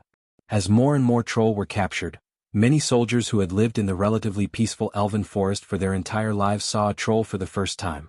A veteran who had experienced at least 5 battles and was now a 2nd lieutenant of the Alliance held a dagger and directly cut off one of the troll's fingers. Then, he fed a piece of meat to the troll and pointed at the finger that had already begun to regenerate, explaining in a loud voice. "Do you see that? This is your new enemy, the troll." The 2nd lieutenant grabbed the troll that had tried to bite him by the hair, letting every soldier who got close to the troll see clearly. "Our ancestors have fought with these guys for generations. You were lucky to grow up in a relatively peaceful environment, but Stormwind City has fallen. However, Stormwind City has fallen, and the orcs who attacked our home have joined forces with the trolls who once fought a bloody battle with our ancestors. Now they're all tribes. Green skin plus green skin, they're all F***king bad things. But that's not important. You just need to understand your enemy's weakness." The 2nd lieutenant demonstrated how to slit the troll's throat. Wow, almost everyone thought that the troll was dead for sure. But even though it was vomiting blood, even though it looked very wretched, everyone was shocked to find that the troll's throat was healing on its own. The blood it spat out decreased, and in the end, it even had the strength to curse in the troll language. Such a miraculous scene scared many people. "Holy light above, are these evil creatures immortal?" a soldier asked, trembling. "Don't be silly. There are no creatures in this world that can't be killed. You can't kill it because you haven't found a way." With that, the 2nd lieutenant stabbed the troll's heart. In the next 10 seconds, the troll struggled fiercely. Then its legs gave way and it died. Oh, the soldiers finally let out sighs of relief. Giant demons are hard to kill, but they are not truly unkillable. He would die if his heart was pierced, and he would die if his head was cut off. Due to its powerful regenerative ability, unless you can guarantee your own safety and leave the sharp weapon in its heart for more than 10 seconds, it is highly recommended that you deal with its brain. It was fine to pierce their heads with a spear or chop them off with a sword. Clean and efficient, leaving no trouble. That was the scene in full swing. Aurelia followed Duque to inspect the camp. Wherever Duque went, there would be loud cheers. "Sir Marcus, we agreed to take us back this time as well." "Lord Marcus, when the orcs?" Aurelia was surprised. "I've never seen a troop with such a strange morale." Duque turned his head. "Why is it strange?" "Because of my request, I want them to use a mere 30,000 people to chase after over 100,000 tribes. It's very likely that it will end in total annihilation. Why doesn't anyone feel fear or despair? Aurelia bit her lip. After her initial craziness for the sake of Kuel Salas passed, she began to realize more and more how difficult it was for Duque, as well as how much courage and boldness it took to send 30,000 elites to chase after the tribes. Aurelia felt very apologetic. Duque very naturally put his hand on Aurelia's shoulder and pointed to the warriors who were practicing and listening to lectures in full swing. Do you know why no one is afraid? Because the scene before them gives the warriors of Stormwind a strange sense of familiarity. They feel that they have stepped into victory mode again. Victory mode. Aurelia didn't realize how close her face was to Duque. Yes. That is, I first prepare them mentally. Then, when they face an enemy that they know very well, they won't have any fear. That's right. The unknown is always frightening. When you thoroughly understand everything about the enemy, the ferocity and terror will only be a conversation topic after a meal, rather than a heavy psychological pressure. Duque used Nagas as instructors to train batches of Stormwind warriors. Facts have repeatedly proven Duque's wisdom and foresight. Sir Marcus is our god of prophecy. He will always lead us to victory. In any case, a commander who can play with the enemy leader is more reassuring than an idiot leading us. Aurelia's long ears heard almost deified worship and trust in Duque. For some reason, Aurelia felt sweet in her heart. Was it because of a moment of curiosity that I created the birth of a legend? Or is this fate? Thinking of the hardships she suffered for Duque, and thinking of how much Duque has done for her now, when her hometown is safe, how should she face Duque? For a moment, Aurelia's heart was in chaos. At this moment, Duque mischievously blew into Aurelia's long ears. Realizing that Duque was playing with her, Aurelia had the heart to bite Duque to death. If there were not many people watching, Aurelia swore that she would definitely teach Duque a lesson. What are you thinking about? Thinking, when is this damn war going to end? Within this year. Duque said with absolute certainty, when the Battle of Kuel Salas is over, I will tell you my inference. Inference, another inference. Obviously, it was only a judgment based on intelligence, but Aurelia felt that she was fighting with a god of fate. Incomparably relieved. Okay, I believe you. When Duke easily broke through the encirclement of the troll scouts and faintly created pressure, everyone felt that the trolls were only SOSO after all. On this day, Duque's army marched for a full 80 kilometers. Even though this was Rotterdam's territory and even though the roads were easy to travel on, it was still an unbelievable thing. When Orgrim learned that Duque's army was only 50 kilometers away, he gritted his teeth so hard that they almost broke. That night, Orgrim organized a fierce counterattack. He was prepared to let the entire tribe go out and get rid of Duque first. However, when the tribe ran for 20 kilometers, they saw red light all over the mountains and plains. Help! Orgrim night attack. A group of strange metallic humanoids screamed.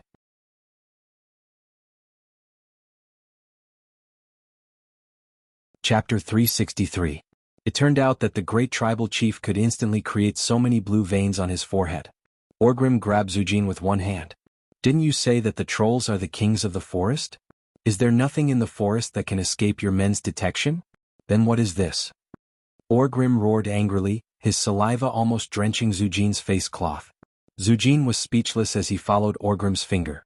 Half a quarter of an hour ago, his most trusted scout had reported to him that the road ahead was unimpeded. There were no traps, no enemies, and there were no sentries within 3 kilometers of the enemy. A while ago, many troll scouts who got too close to the human camp were caught. Zujin had always thought that it was because they got too close to the humans' magic traps. Just like the thousands of years of war between the trolls and the elves, the trolls still couldn't figure out the uses of the long-eared magic. The only two things the trolls could rely on were their numbers and strong vitality. Now it was clear that this was beyond the scope of magic. The red light that symbolized an alarm stretched from the horizon to the horizon. These strange metal creatures were shouting and yelling. The noise was so loud that it could even wake up a bear in the east. Now the horde had two choices.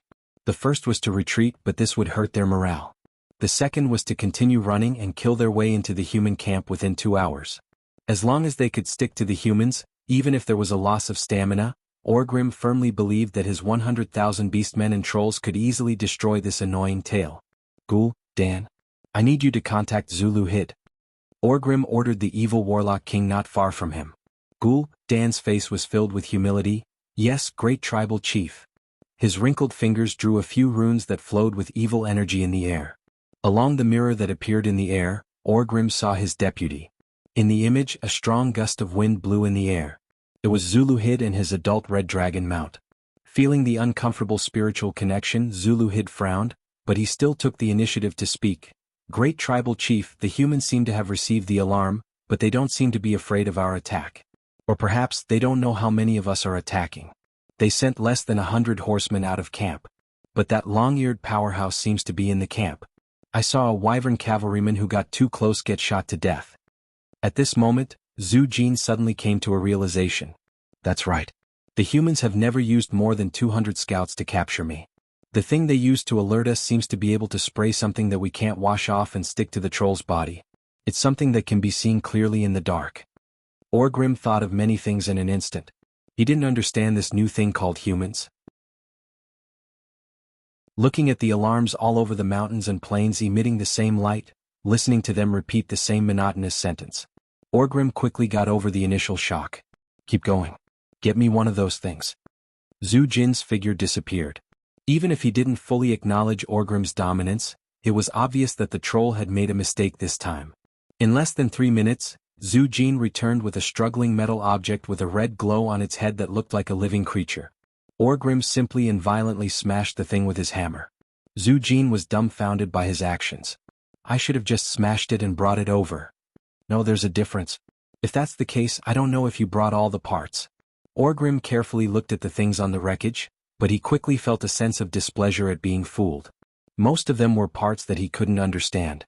Some were round, some were long, some had teeth, and there were even a few crystals that contained magical energy. Cool. Dan, can you sense any mysterious, communicative things? No, Chief. Ghoul. Dan shook his head humbly. I can only sense things like totem poles that react when they come within a certain range. It was a passive sensing device. The chief's displeasure became even more obvious. In Orgrim's eyes, these things of the humans were like giant dwarven machines. They looked good but were useless and looked scary. But in reality they could still be dealt with hammers and axes. In the end, this was no different from the simple traps that the beastmen used for hunting. It was like tying a bell on a string. If an idiot stepped on the string, the bell would immediately ring. Full speed attack. Orgrim raised the doom hammer, in his hand up high. 30 kilometers away, Aurelia stared at the wyvern that was hovering above the horizon. Will Orgrim fall for it? Aurelia asked Duque softly as she looked lovingly at her exhausted sister who was resting on a bed. He will. Duque's face was full of confidence. Then the two of them looked at the huge but empty camp. There were many humanoid creatures in the camp, but they were all scarecrows wearing armor. There were only 3,000 cavalrymen that actually traveled 80 kilometers in a day. But 1 man, 2 horses, and a large number of carriages carrying supplies. They used 3,000 people to create a huge camp that could accommodate 30,000 people. There were cauldrons boiling soup, chefs distributing black bread, and patrolling soldiers. It looked no different from an army. Only their own people knew that the soldiers were only pretending when the wyverns got a little closer. Even if they were the elites of Stormwind, the soldiers were exhausted. In fact, the main force was still 50 kilometers away. A smug smile appeared on Duke's face. The horde was getting closer. Duque's horde faithfully sent back all kinds of information. Other than the old, mobile alarm system robots from Nomarigan that were smashed by Orgrim at the beginning, all the robots within 20 kilometers were Duque's modified versions. Of course, not every horde was a high-end robot. Duque installed a simple control system that evolved from Morse code. Not all of the monsters revealed their faces. Most of them disguised themselves as small trees and fixed themselves in important positions as a passive enemy-seeking system. Although it was simple, it was enough for the system elf to summarize all the messages and calculate the number of horde that had reached a certain area. Close. Close. Even closer. When the horde's army finally appeared on the horizon and began to charge, Duque waited until the horde was 2 kilometers away before he waved his hand and the 3,000 cavalrymen quickly ran away. Orgrim was about to go crazy with anger. Even though Duque's army was right under his nose, it felt like he was raising his hammer and preparing for close combat while Duque ran into the range of the javelin. He raised his javelin and ran into the range of the catapult. When he pulled the catapult, the enemy was already so far away that he could only see the dust behind them. The chief almost spat out a mouthful of blood.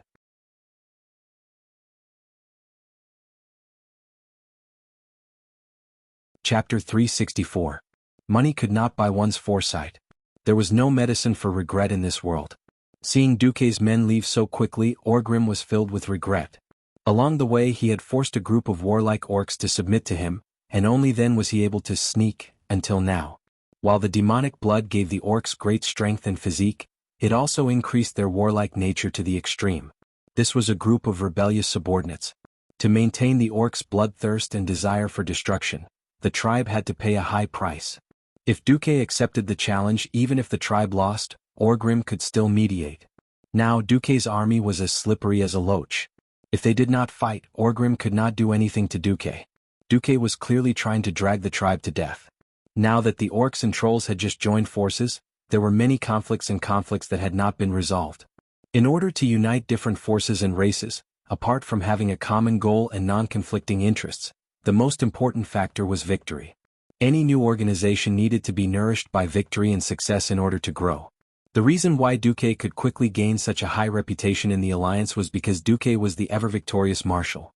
Orgrim could not make a promise to the trolls and then delay attacking the elves. On the contrary, the longer he delayed, the better it was for the alliance. From the holy city of Stratholme to the east, it was basically barren land. Even if the tribe turned the sky upside down here, it would not affect Rotterdam too much. Moreover, once the hinterlands was cleared, Duque would receive 20,000 elite human soldiers and an entire Wormhammer dwarf griffin aeronauts as support. That was what Duque was using. Unfortunately, while Duque's calculations were accurate, Orgrim was even more ruthless. Looking at the empty human camp, every orc warrior's face was filled with anger and indignation. On the contrary, most of the trolls' eyes were filled with disdain and slight mockery. Orgrim yelled, "Everyone, do you see that? These are the cunning humans. Humans who never dared to fight the brave orcs head-on. Despicable, cowardly, shameless, lowly. But they played a trick on the brave orcs. Can we take this lying down? No. Never. Absolutely not." Tens of thousands of orcs roared and raised the weapons in their hands to vent the anger in their hearts. "I need a brave general to carry out a very dangerous destructive mission for the tribe. Who's coming?" Immediately, more than 10 generals stepped forward. However, Orgrim eventually chose Nogar. Noggle the Flesh Shredder. This was a general from the Warsong clan who was famous for his bravery and ruthlessness. When he crossed over to the world of Azeroth, he was just an insignificant pawn. Now he was a general. Where did his martial merit come from? Asked the human warriors that he had torn into pieces. In his hands he had torn at least 3 champion knights apart. These warriors of the human world had become a part of his terrifying legend. Orgrim opened the detailed map he obtained from the humans. "I need you to select 10,000 of your most violent beastmen warriors to destroy this place and this place. Then they will meet up with us here. Can you do it?" Noggle's eyes shone with a bloodthirsty light. "No problem, great chief." The next morning, Duque smiled bitterly. The Horde had the upper hand, so they had the right to divide their forces. 10,000 beastmen was not a lot, but it was not a small number either. If they went all out, Duque's army of 30,000 would have to change their route. But they could not ignore it either. This was because Orgrim clearly had Duque in his hands, or rather the Alliance's weakness. After all, the Alliance was a coalition of different kingdoms. The Alliance was not like the Horde, where the Great Chief had a clear relationship with the chiefs of the various clans. The Alliance, especially the current Alliance, had to take care of the interests of the various kingdoms and the feelings of the people. Now that division was directly behind Duque's army of 30,000, heading straight for Darrowshire in the south of Stratholme. In addition, an independent team was heading for Maris Farm to destroy Lordaeron's food production. When King Tyrrhenas heard this news, he almost peed his pants. Another 3 magic messages were sent within an hour. Duque was extremely annoyed. Why didn't the magic message blacklist me? Duque rubbed his forehead. After some thought, Duque put up a mental barrier. Now, no matter who sent a magic message, Duque would not be able to receive it. He also gave the system elf a mission to develop a magic version of the blacklist. In the end, Duque decided to scare Tyrrhenas. Based on my analysis of the situation, the main force of the Horde is preparing to attack Stratholme.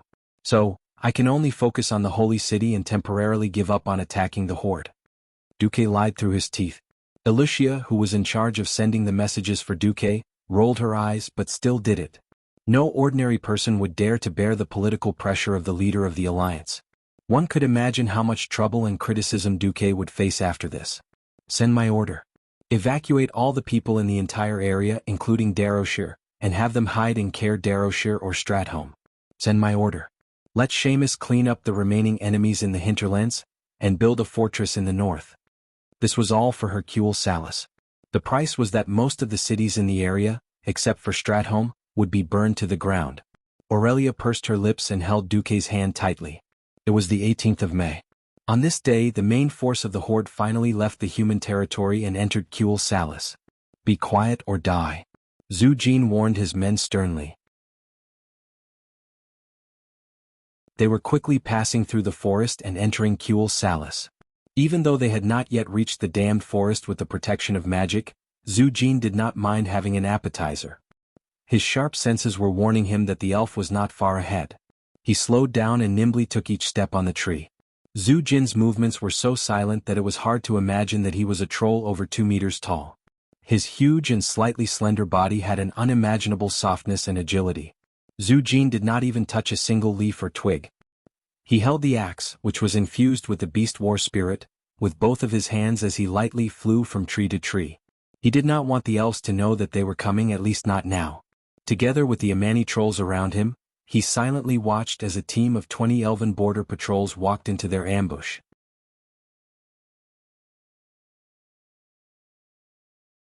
Chapter 365. The trolls who were almost at the top of the tree silently readied their weapons. Most of them revealed their sharp triangular teeth, revealing a sinister smile. This was a grudge that had lasted for thousands of years. To the trolls, ever since this pale-skinned, pointy-eared intruder first set foot on this continent 6,800 years ago, they had been stealing territory from the great Amani Empire. They gradually seized control of this land.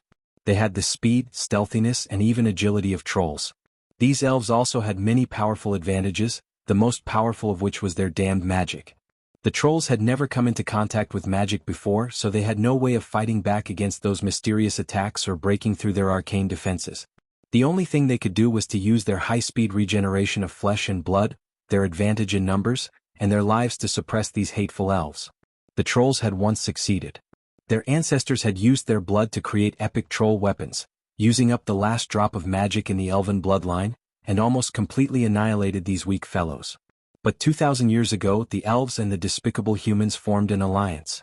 These two pale-skinned races completely destroyed the Amani Empire. They took down fortresses, burned castles, burned the Amani Empire's cultural essence to the ground, and slaughtered tens of thousands of their fellow trolls. The once ruler of the planet, the great Amani Empire, was shattered and no longer had its former glory. All that was left was the shadow of thousands of years of continuous defeats, like maggots in a bone, entangling the souls of every troll. The trolls were no longer able to restore their glory and take back everything that belonged to them. Until now, the appearance of the Horde gave them hope for revenge. Zhu Jin was willing to believe in them. Orgrim Doomhammer, a bold and wise leader of the Horde, promised to help them rebuild the Amani Empire. In fact, when the humans and orcs started the war, Zhu Jin had tried to reunite the trolls of the various tribes. Amani, Fire Tree, Rotten Moss, Evil Tooth, Evil Branch, Burning Bramble, Deadwood.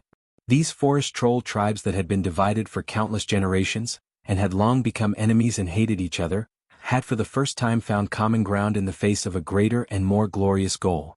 One by one, Zhu Jin challenged and defeated the leaders of these clans, whether it was through battles, competitions, or something else. All of them had already knelt before him. They and their tribes would all listen to his commands. The forest trolls banded together once more. Apart from that, the Frostmane clan and the other Frost Troll clans that had lost their territories to the Bronzebeard dwarves had also joined the army of revenge. With the help of the tribe, they would clean up the world in a similar way as the humans and elves, and then regain control of the forest. The orcs showed no interest in the forest at all. Zhu Jin suspected that they would occupy the valleys and plains of this world. Let the orcs go, but the trolls only wanted the forest. Standing on the tree, Zhu Jin's sinister smile widened as he looked down at the elves who didn't know that they had stepped into the gates of hell. Zhu Jin, who had also grown up immersed in the mud of hatred and revenge, completely understood the feelings of his compatriots. They had already infiltrated deep into the elves' homeland and were preparing to slaughter the elves on the land that they had stolen from their hands, the land that the elves believed to be their homeland and incomparably safe. Let the elves taste the feeling of losing their homes and being slaughtered. Suddenly, the sound of wind breaking overhead alerted some of the patrolling elves. It was already too late. The trolls weren't known for their strength, but that was relative to the orcs. In this environment where they would have to fight at close quarters in less than 2 seconds, the weakness of the elves' lack of individual combat ability was magnified many times over. Zhu Jin jumped down from the tree, and his huge feet landed right on top of the heads of 2 elves. The huge weight and the acceleration of gravity easily broke the necks of the 2 elves. Before his feet even touched the ground of the forest, Zhu Jin threw out his axe with a strange technique. The sharp giant axe, spinning in midair, easily flew between the 2 elves. Before they could react, the spinning blade of the axe had already sliced open the throat of the elf who was facing Zhu Jin. In less than half a second, the axe cut deeply into the head of the elf who was slightly further back. The other axe did the same. The speed at which it fell was almost as fast as the 2 elves who had been trampled to death by Zhu Jin. The remaining 4 elves lost their lives and collapsed, their blood splattering on the leaves of the forest grass. It was a ghastly sight. Before they could even scream, the rest of the elves were also taken care of by the trolls who descended from the sky like lightning. Zhu Jin was very satisfied with this ambush that was like an appetizer. Cut off their heads and hang them up. If there's a chance, tell the elves that the trolls are coming. On all fronts in the southern part of the Long Song forest, the trolls attacked the elven patrols in a frenzy. Some troll armies easily won, while others paid a heavy price. What? You're saying that some of the elves predicted our arrival and made arrangements to surround and kill us? Zhu Jin was very confused by his subordinate's report. If this was a battle where the trolls were warned from above, then the trolls' losses would undoubtedly be much greater. Unfortunately, the trolls only suffered a crushing defeat in less than 1/5 of the area. The rest were overwhelming victories. Whatever will leave the rest to the orcs. Let's see if Orgrim can break through those damned elven defensive spells like he promised. What are you doing? When Ghoul Dan approached Orgrim, the great chief barked out a warning question. There are some things that you should see for yourself, Great Doomhammer. Ghoul Dan bowed deeply. Orgrim nodded and put the hammer on his shoulder, indicating for Ghoul Dan to lead the way. Ghoul Dan turned around and led Doomhammer and his personal guards back. Soon they arrived in front of a large pit that had been dug out. At the bottom of the pit was a large stone, and the rough surface of the stone had countless intricate runes drawn on it. Those strokes were definitely the work of a clever creature. But that wasn't the point. Even someone like Doomhammer, who knew nothing about mystical abilities and spiritual power, could feel the energy emanating from this heavy stone. This is the elven trap? Orgrim asked. Yes, and it's not just a trap.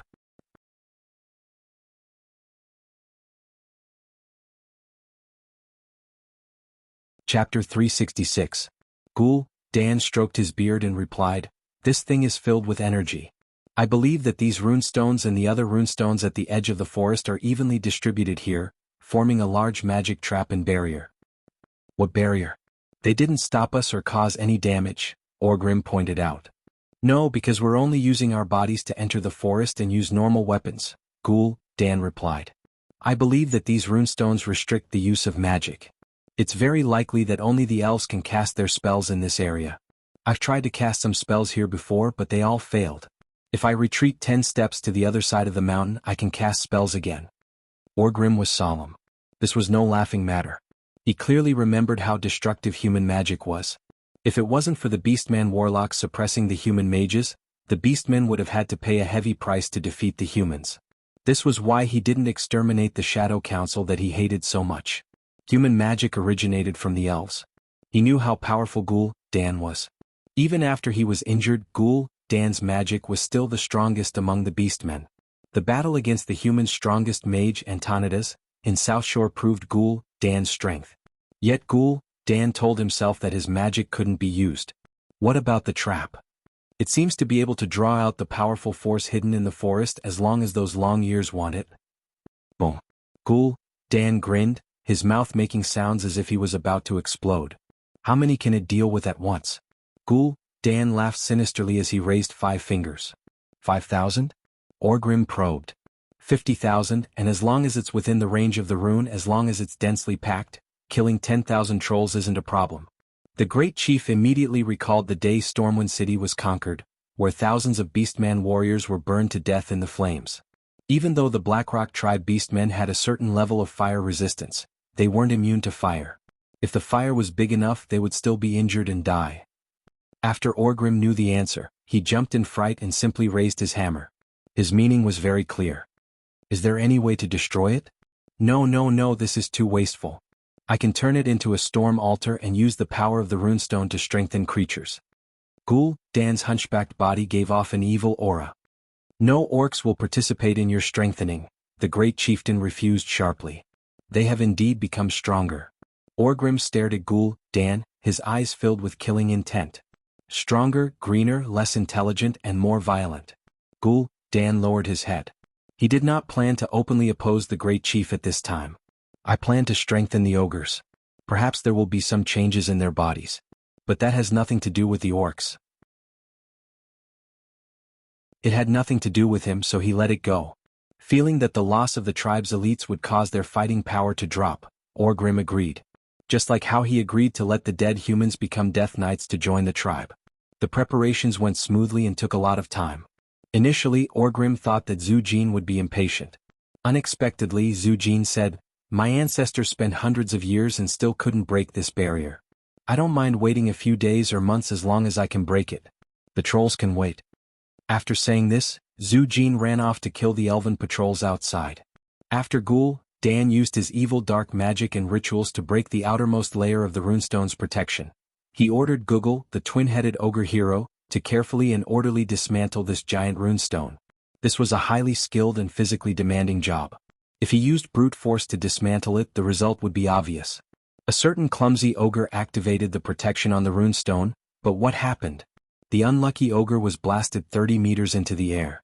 Then, his entire body broke into tens of thousands of pieces that were evenly scattered over an area of 100 square meters. Even if the ogre's mother came here, she would not be able to recognize that this was her child. It took them a full 8 hours to completely dig out this runestone. Fortunately, Orgrim had brought some elites and the trolls as the vanguard here first. Otherwise, he could only let the army of 100,000 wait. Now, the army of 100,000 was still advancing 60 kilometers away. On the other side, Guggle skillfully smashed the giant runestone into a few large pieces. He brought 5 of the pieces to the clearing and spent a few more hours correcting the shape of the runestone. He placed it in the correct shape of a 5-pointed star on the clearing above the energy vein of the forest. Is everything ready? Ghoul Dan asked impatiently. Not far away, both of Guggle's heads shook their heads. The giant ogre grunted like a pig. He carried the last piece of the runestone, which weighed at least 5 tons, with his strong and explosive arms. It's done now, he shouted, rubbing his shoulder with one hand. Ghoul Dan finally nodded in satisfaction. He could not imagine how he would handle the runestone, which was the size of a small mountain, without enough manpower. The runestone was huge, heavy, and had a strange center of gravity deviation.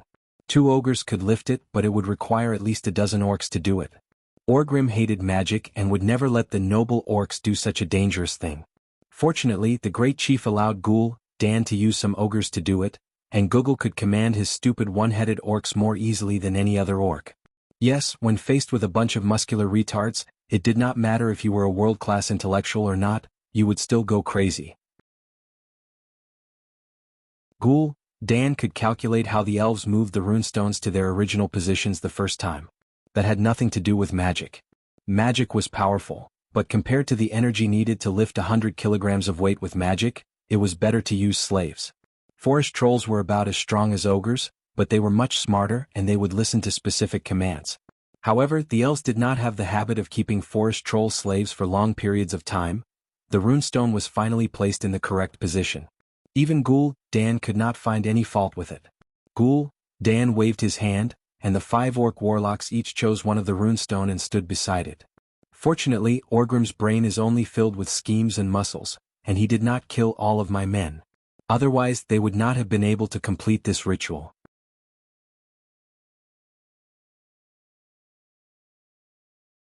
Chapter 367.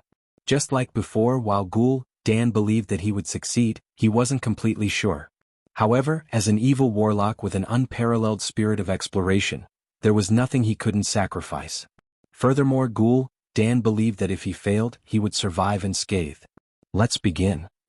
He nodded to Kurger, who was shouting at the assembled ogres. He was recruiting lab rats. After some pushing and shoving, grunting and cursing, The weakest of the ogres walked forward. Of course, no matter how weak he was still several times heavier and twice as tall as a human. Google shouted an order at the ogre. The ogre looked like he was ready to die a martyr, shrugging his shoulders as he walked into the empty space in the middle of the stones. He stood in the middle of the pentagram and waited, not moving. One of the strengths of the ogres was that they would stand firmly after being asked to. If not for another order or to find food, an ogre could stand there for hours, not moving an inch like a marble statue. Dan often felt that these fellows had evolved from stones. This could also explain their thick skin that could easily block blades, as well as their ridiculously low intelligence. If Dan ordered them to move forward, they would first spend a few seconds thinking about their demon life, perhaps thinking about the human delicacy they ate the night before drooling. Then they would randomly choose a direction to move forward, killing everything they didn't like along the way. Sometimes this included their own kind or their master.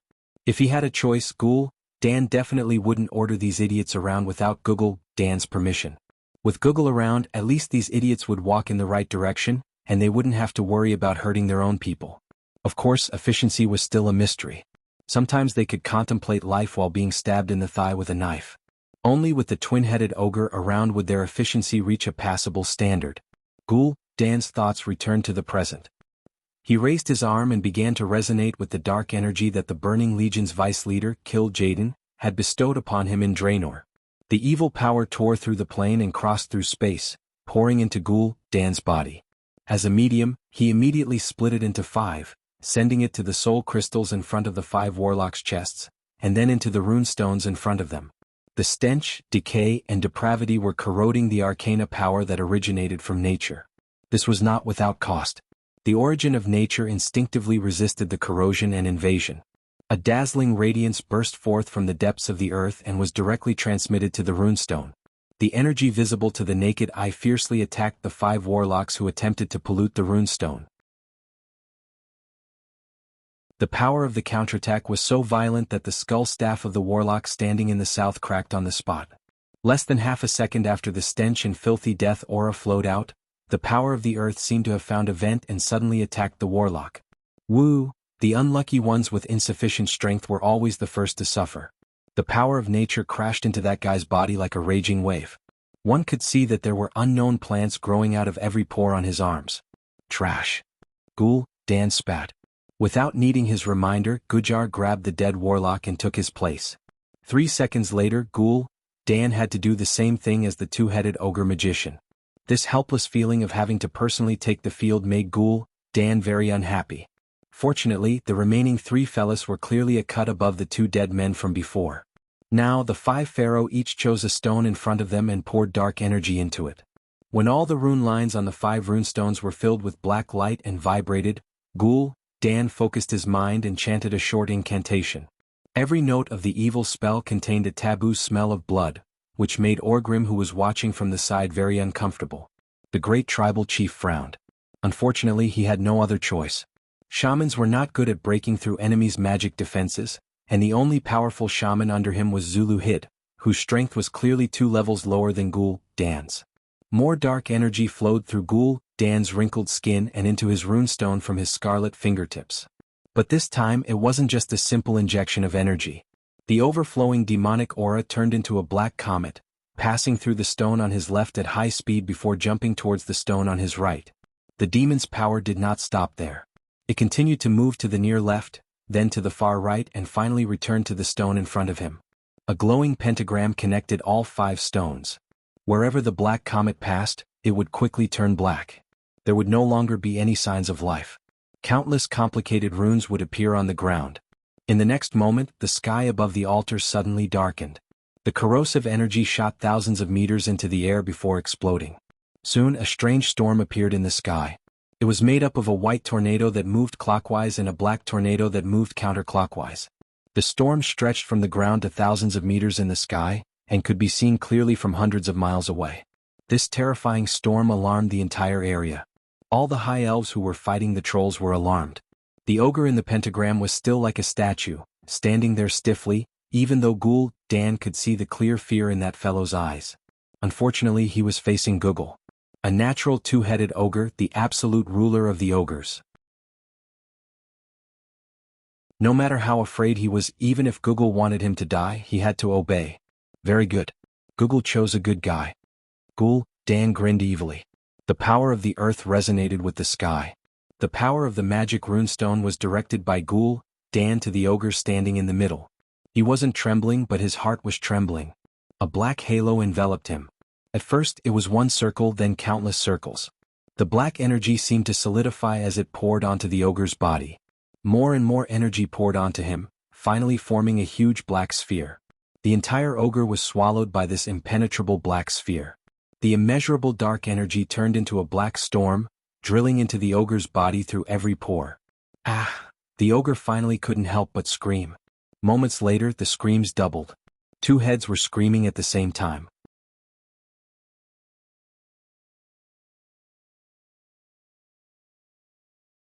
Chapter 368.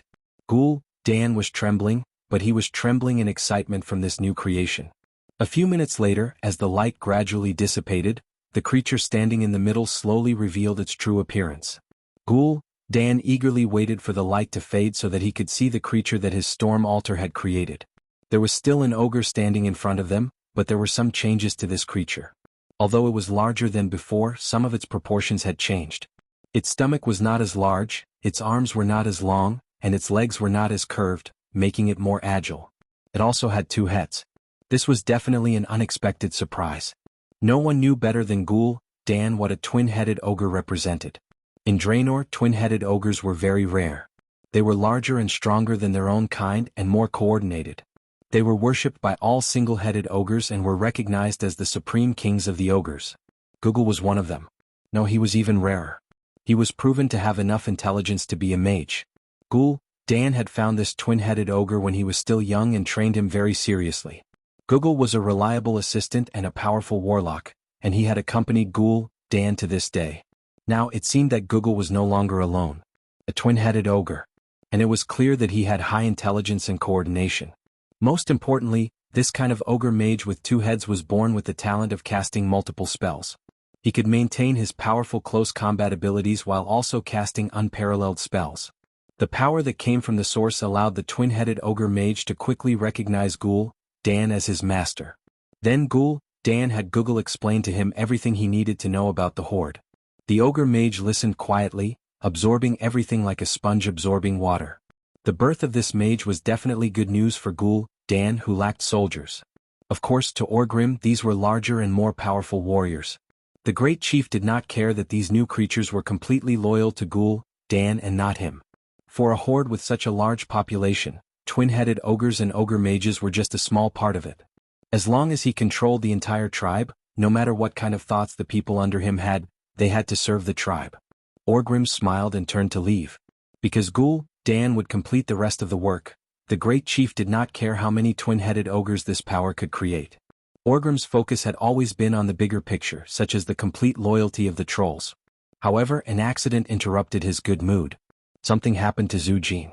It was a premeditated ambush, a sharp arrow that almost pierced Zhu Jin's heart. This almost ruined Orgrim's plan to bring the trolls into the new horde. Seeing the familiar emerald arrow on Zhu Jin's chest, Orgrim raised his eyebrows. Just a centimeter more and Zhu Jin's heart would have exploded. The entire arrow, over 60 centimeters long, pierced through Zhu Jin's body. Moreover, the strange power contained within the arrow refused the ogre's healing ability. To make matters worse, Zuluhid told the great chief that pulling it out by force might cost Zhu Jin's life. Orgrim was very clear of Zhu Jin's importance. Since the other troll tribes had just submitted to him and had yet to complete the alliance between the beastmen and trolls, Zhu Jin, who was equivalent to the great chief of the trolls, was indispensable. Orgrim gritted his teeth and said in a low voice, "Who did it? Aurelia? Or Cervantes?" Orgrim could not remember every enemy's name, but the most outstanding ones could not be ignored. "I don't know. There were 3 very powerful female elven rangers who looked very similar to me." Zhu Jin gritted his teeth and replied, "More accurately, there were 4 of them, but the last one was slightly weaker." 3? 4. Of course, Orgrim did not know about the Windrunner sisters. Just like how it was difficult for him to differentiate between different races. Face blindness after crossing races was a common case. "Rest well, the tribe will avenge you," Orgrim comforted Zhu Jin. From what he saw, Zhu Jin would need a lot of time to get rid of the mysterious green power. Who knew that Zhu Jin would suddenly pull him back? I saw the changes of the times and I saw how insignificant I am. So I need power. Power of magic. Mysterious power. I heard that you used the elven runestones to make an altar. Ghoul Dan's altar? Orgrim had never been too interested in Ghoul Dan's evil magic, so he had to remind Zhu Jin. The latest news is that out of every 10 ogres, 3 will die during the ritual, 6 will become two-headed ogres during the ritual, and only 1 will truly obtain the power of magic. Zhu Jin coughed out some green blood. Isn't it just a chance to die, grow another head, or become a deformed monster? For the sake of the troll's revenge, I have nothing to fear. Orgrim looked down on this kind of personal hatred, but he was moved by the sacrifice of the entire race. Zhu Jin wanted to sacrifice himself or pay some other price to obtain this kind of ethereal evil power. This was also a kind of honor. Orgrim did not refuse. When you think it is appropriate, Ghoul Dan will perform the ritual for you. When Ghoul Dan heard this news, he grinned in joy. Perhaps I can truly control a great demon chieftain? An hour later, the storm altar was fully activated again. The power drawn from the sky was modified by the runestones, turning into dense dark energy that accurately hit the Troll King's chest. The dark evil aura wrapped around the green arrow in Zhu Jin's chest. Under the tearing of this level of terrifying power, the green energy that seemed to have formed an endless cycle was easily crushed and devoured by the darkness. A large bloody hole appeared in Zhu Jin's chest. The ritual was not over yet. Getting rid of the power that Windrunner had left in Zhu Jin's chest was only the first step. When the other runestones poured more dark energy into Zhu Jin's body, the Troll King's chest began to swell up. It was not just his chest. Almost every inch of Zhu Jin's body, from his neck to his shoulders to his arms to his waist to his thighs, was swelling up. More demonic power entered the wound on Zhu Jin's chest. The wriggling bloody wound was like a huge and ferocious mouth, as if it was devouring the dark energy. Finally, a gust of dark wind burst out of Zhu Jin's body. You're tuning in to the Han Li's Wuxia Adventures YouTube channel. We're so grateful for your support, and don't forget to subscribe to join us on this incredible journey through captivating stories. Your generosity through donations truly makes a world of difference, as it's the primary source of revenue that allows me to expand and enhance this channel for you. Thank you from the bottom of my heart for being a part of this adventure.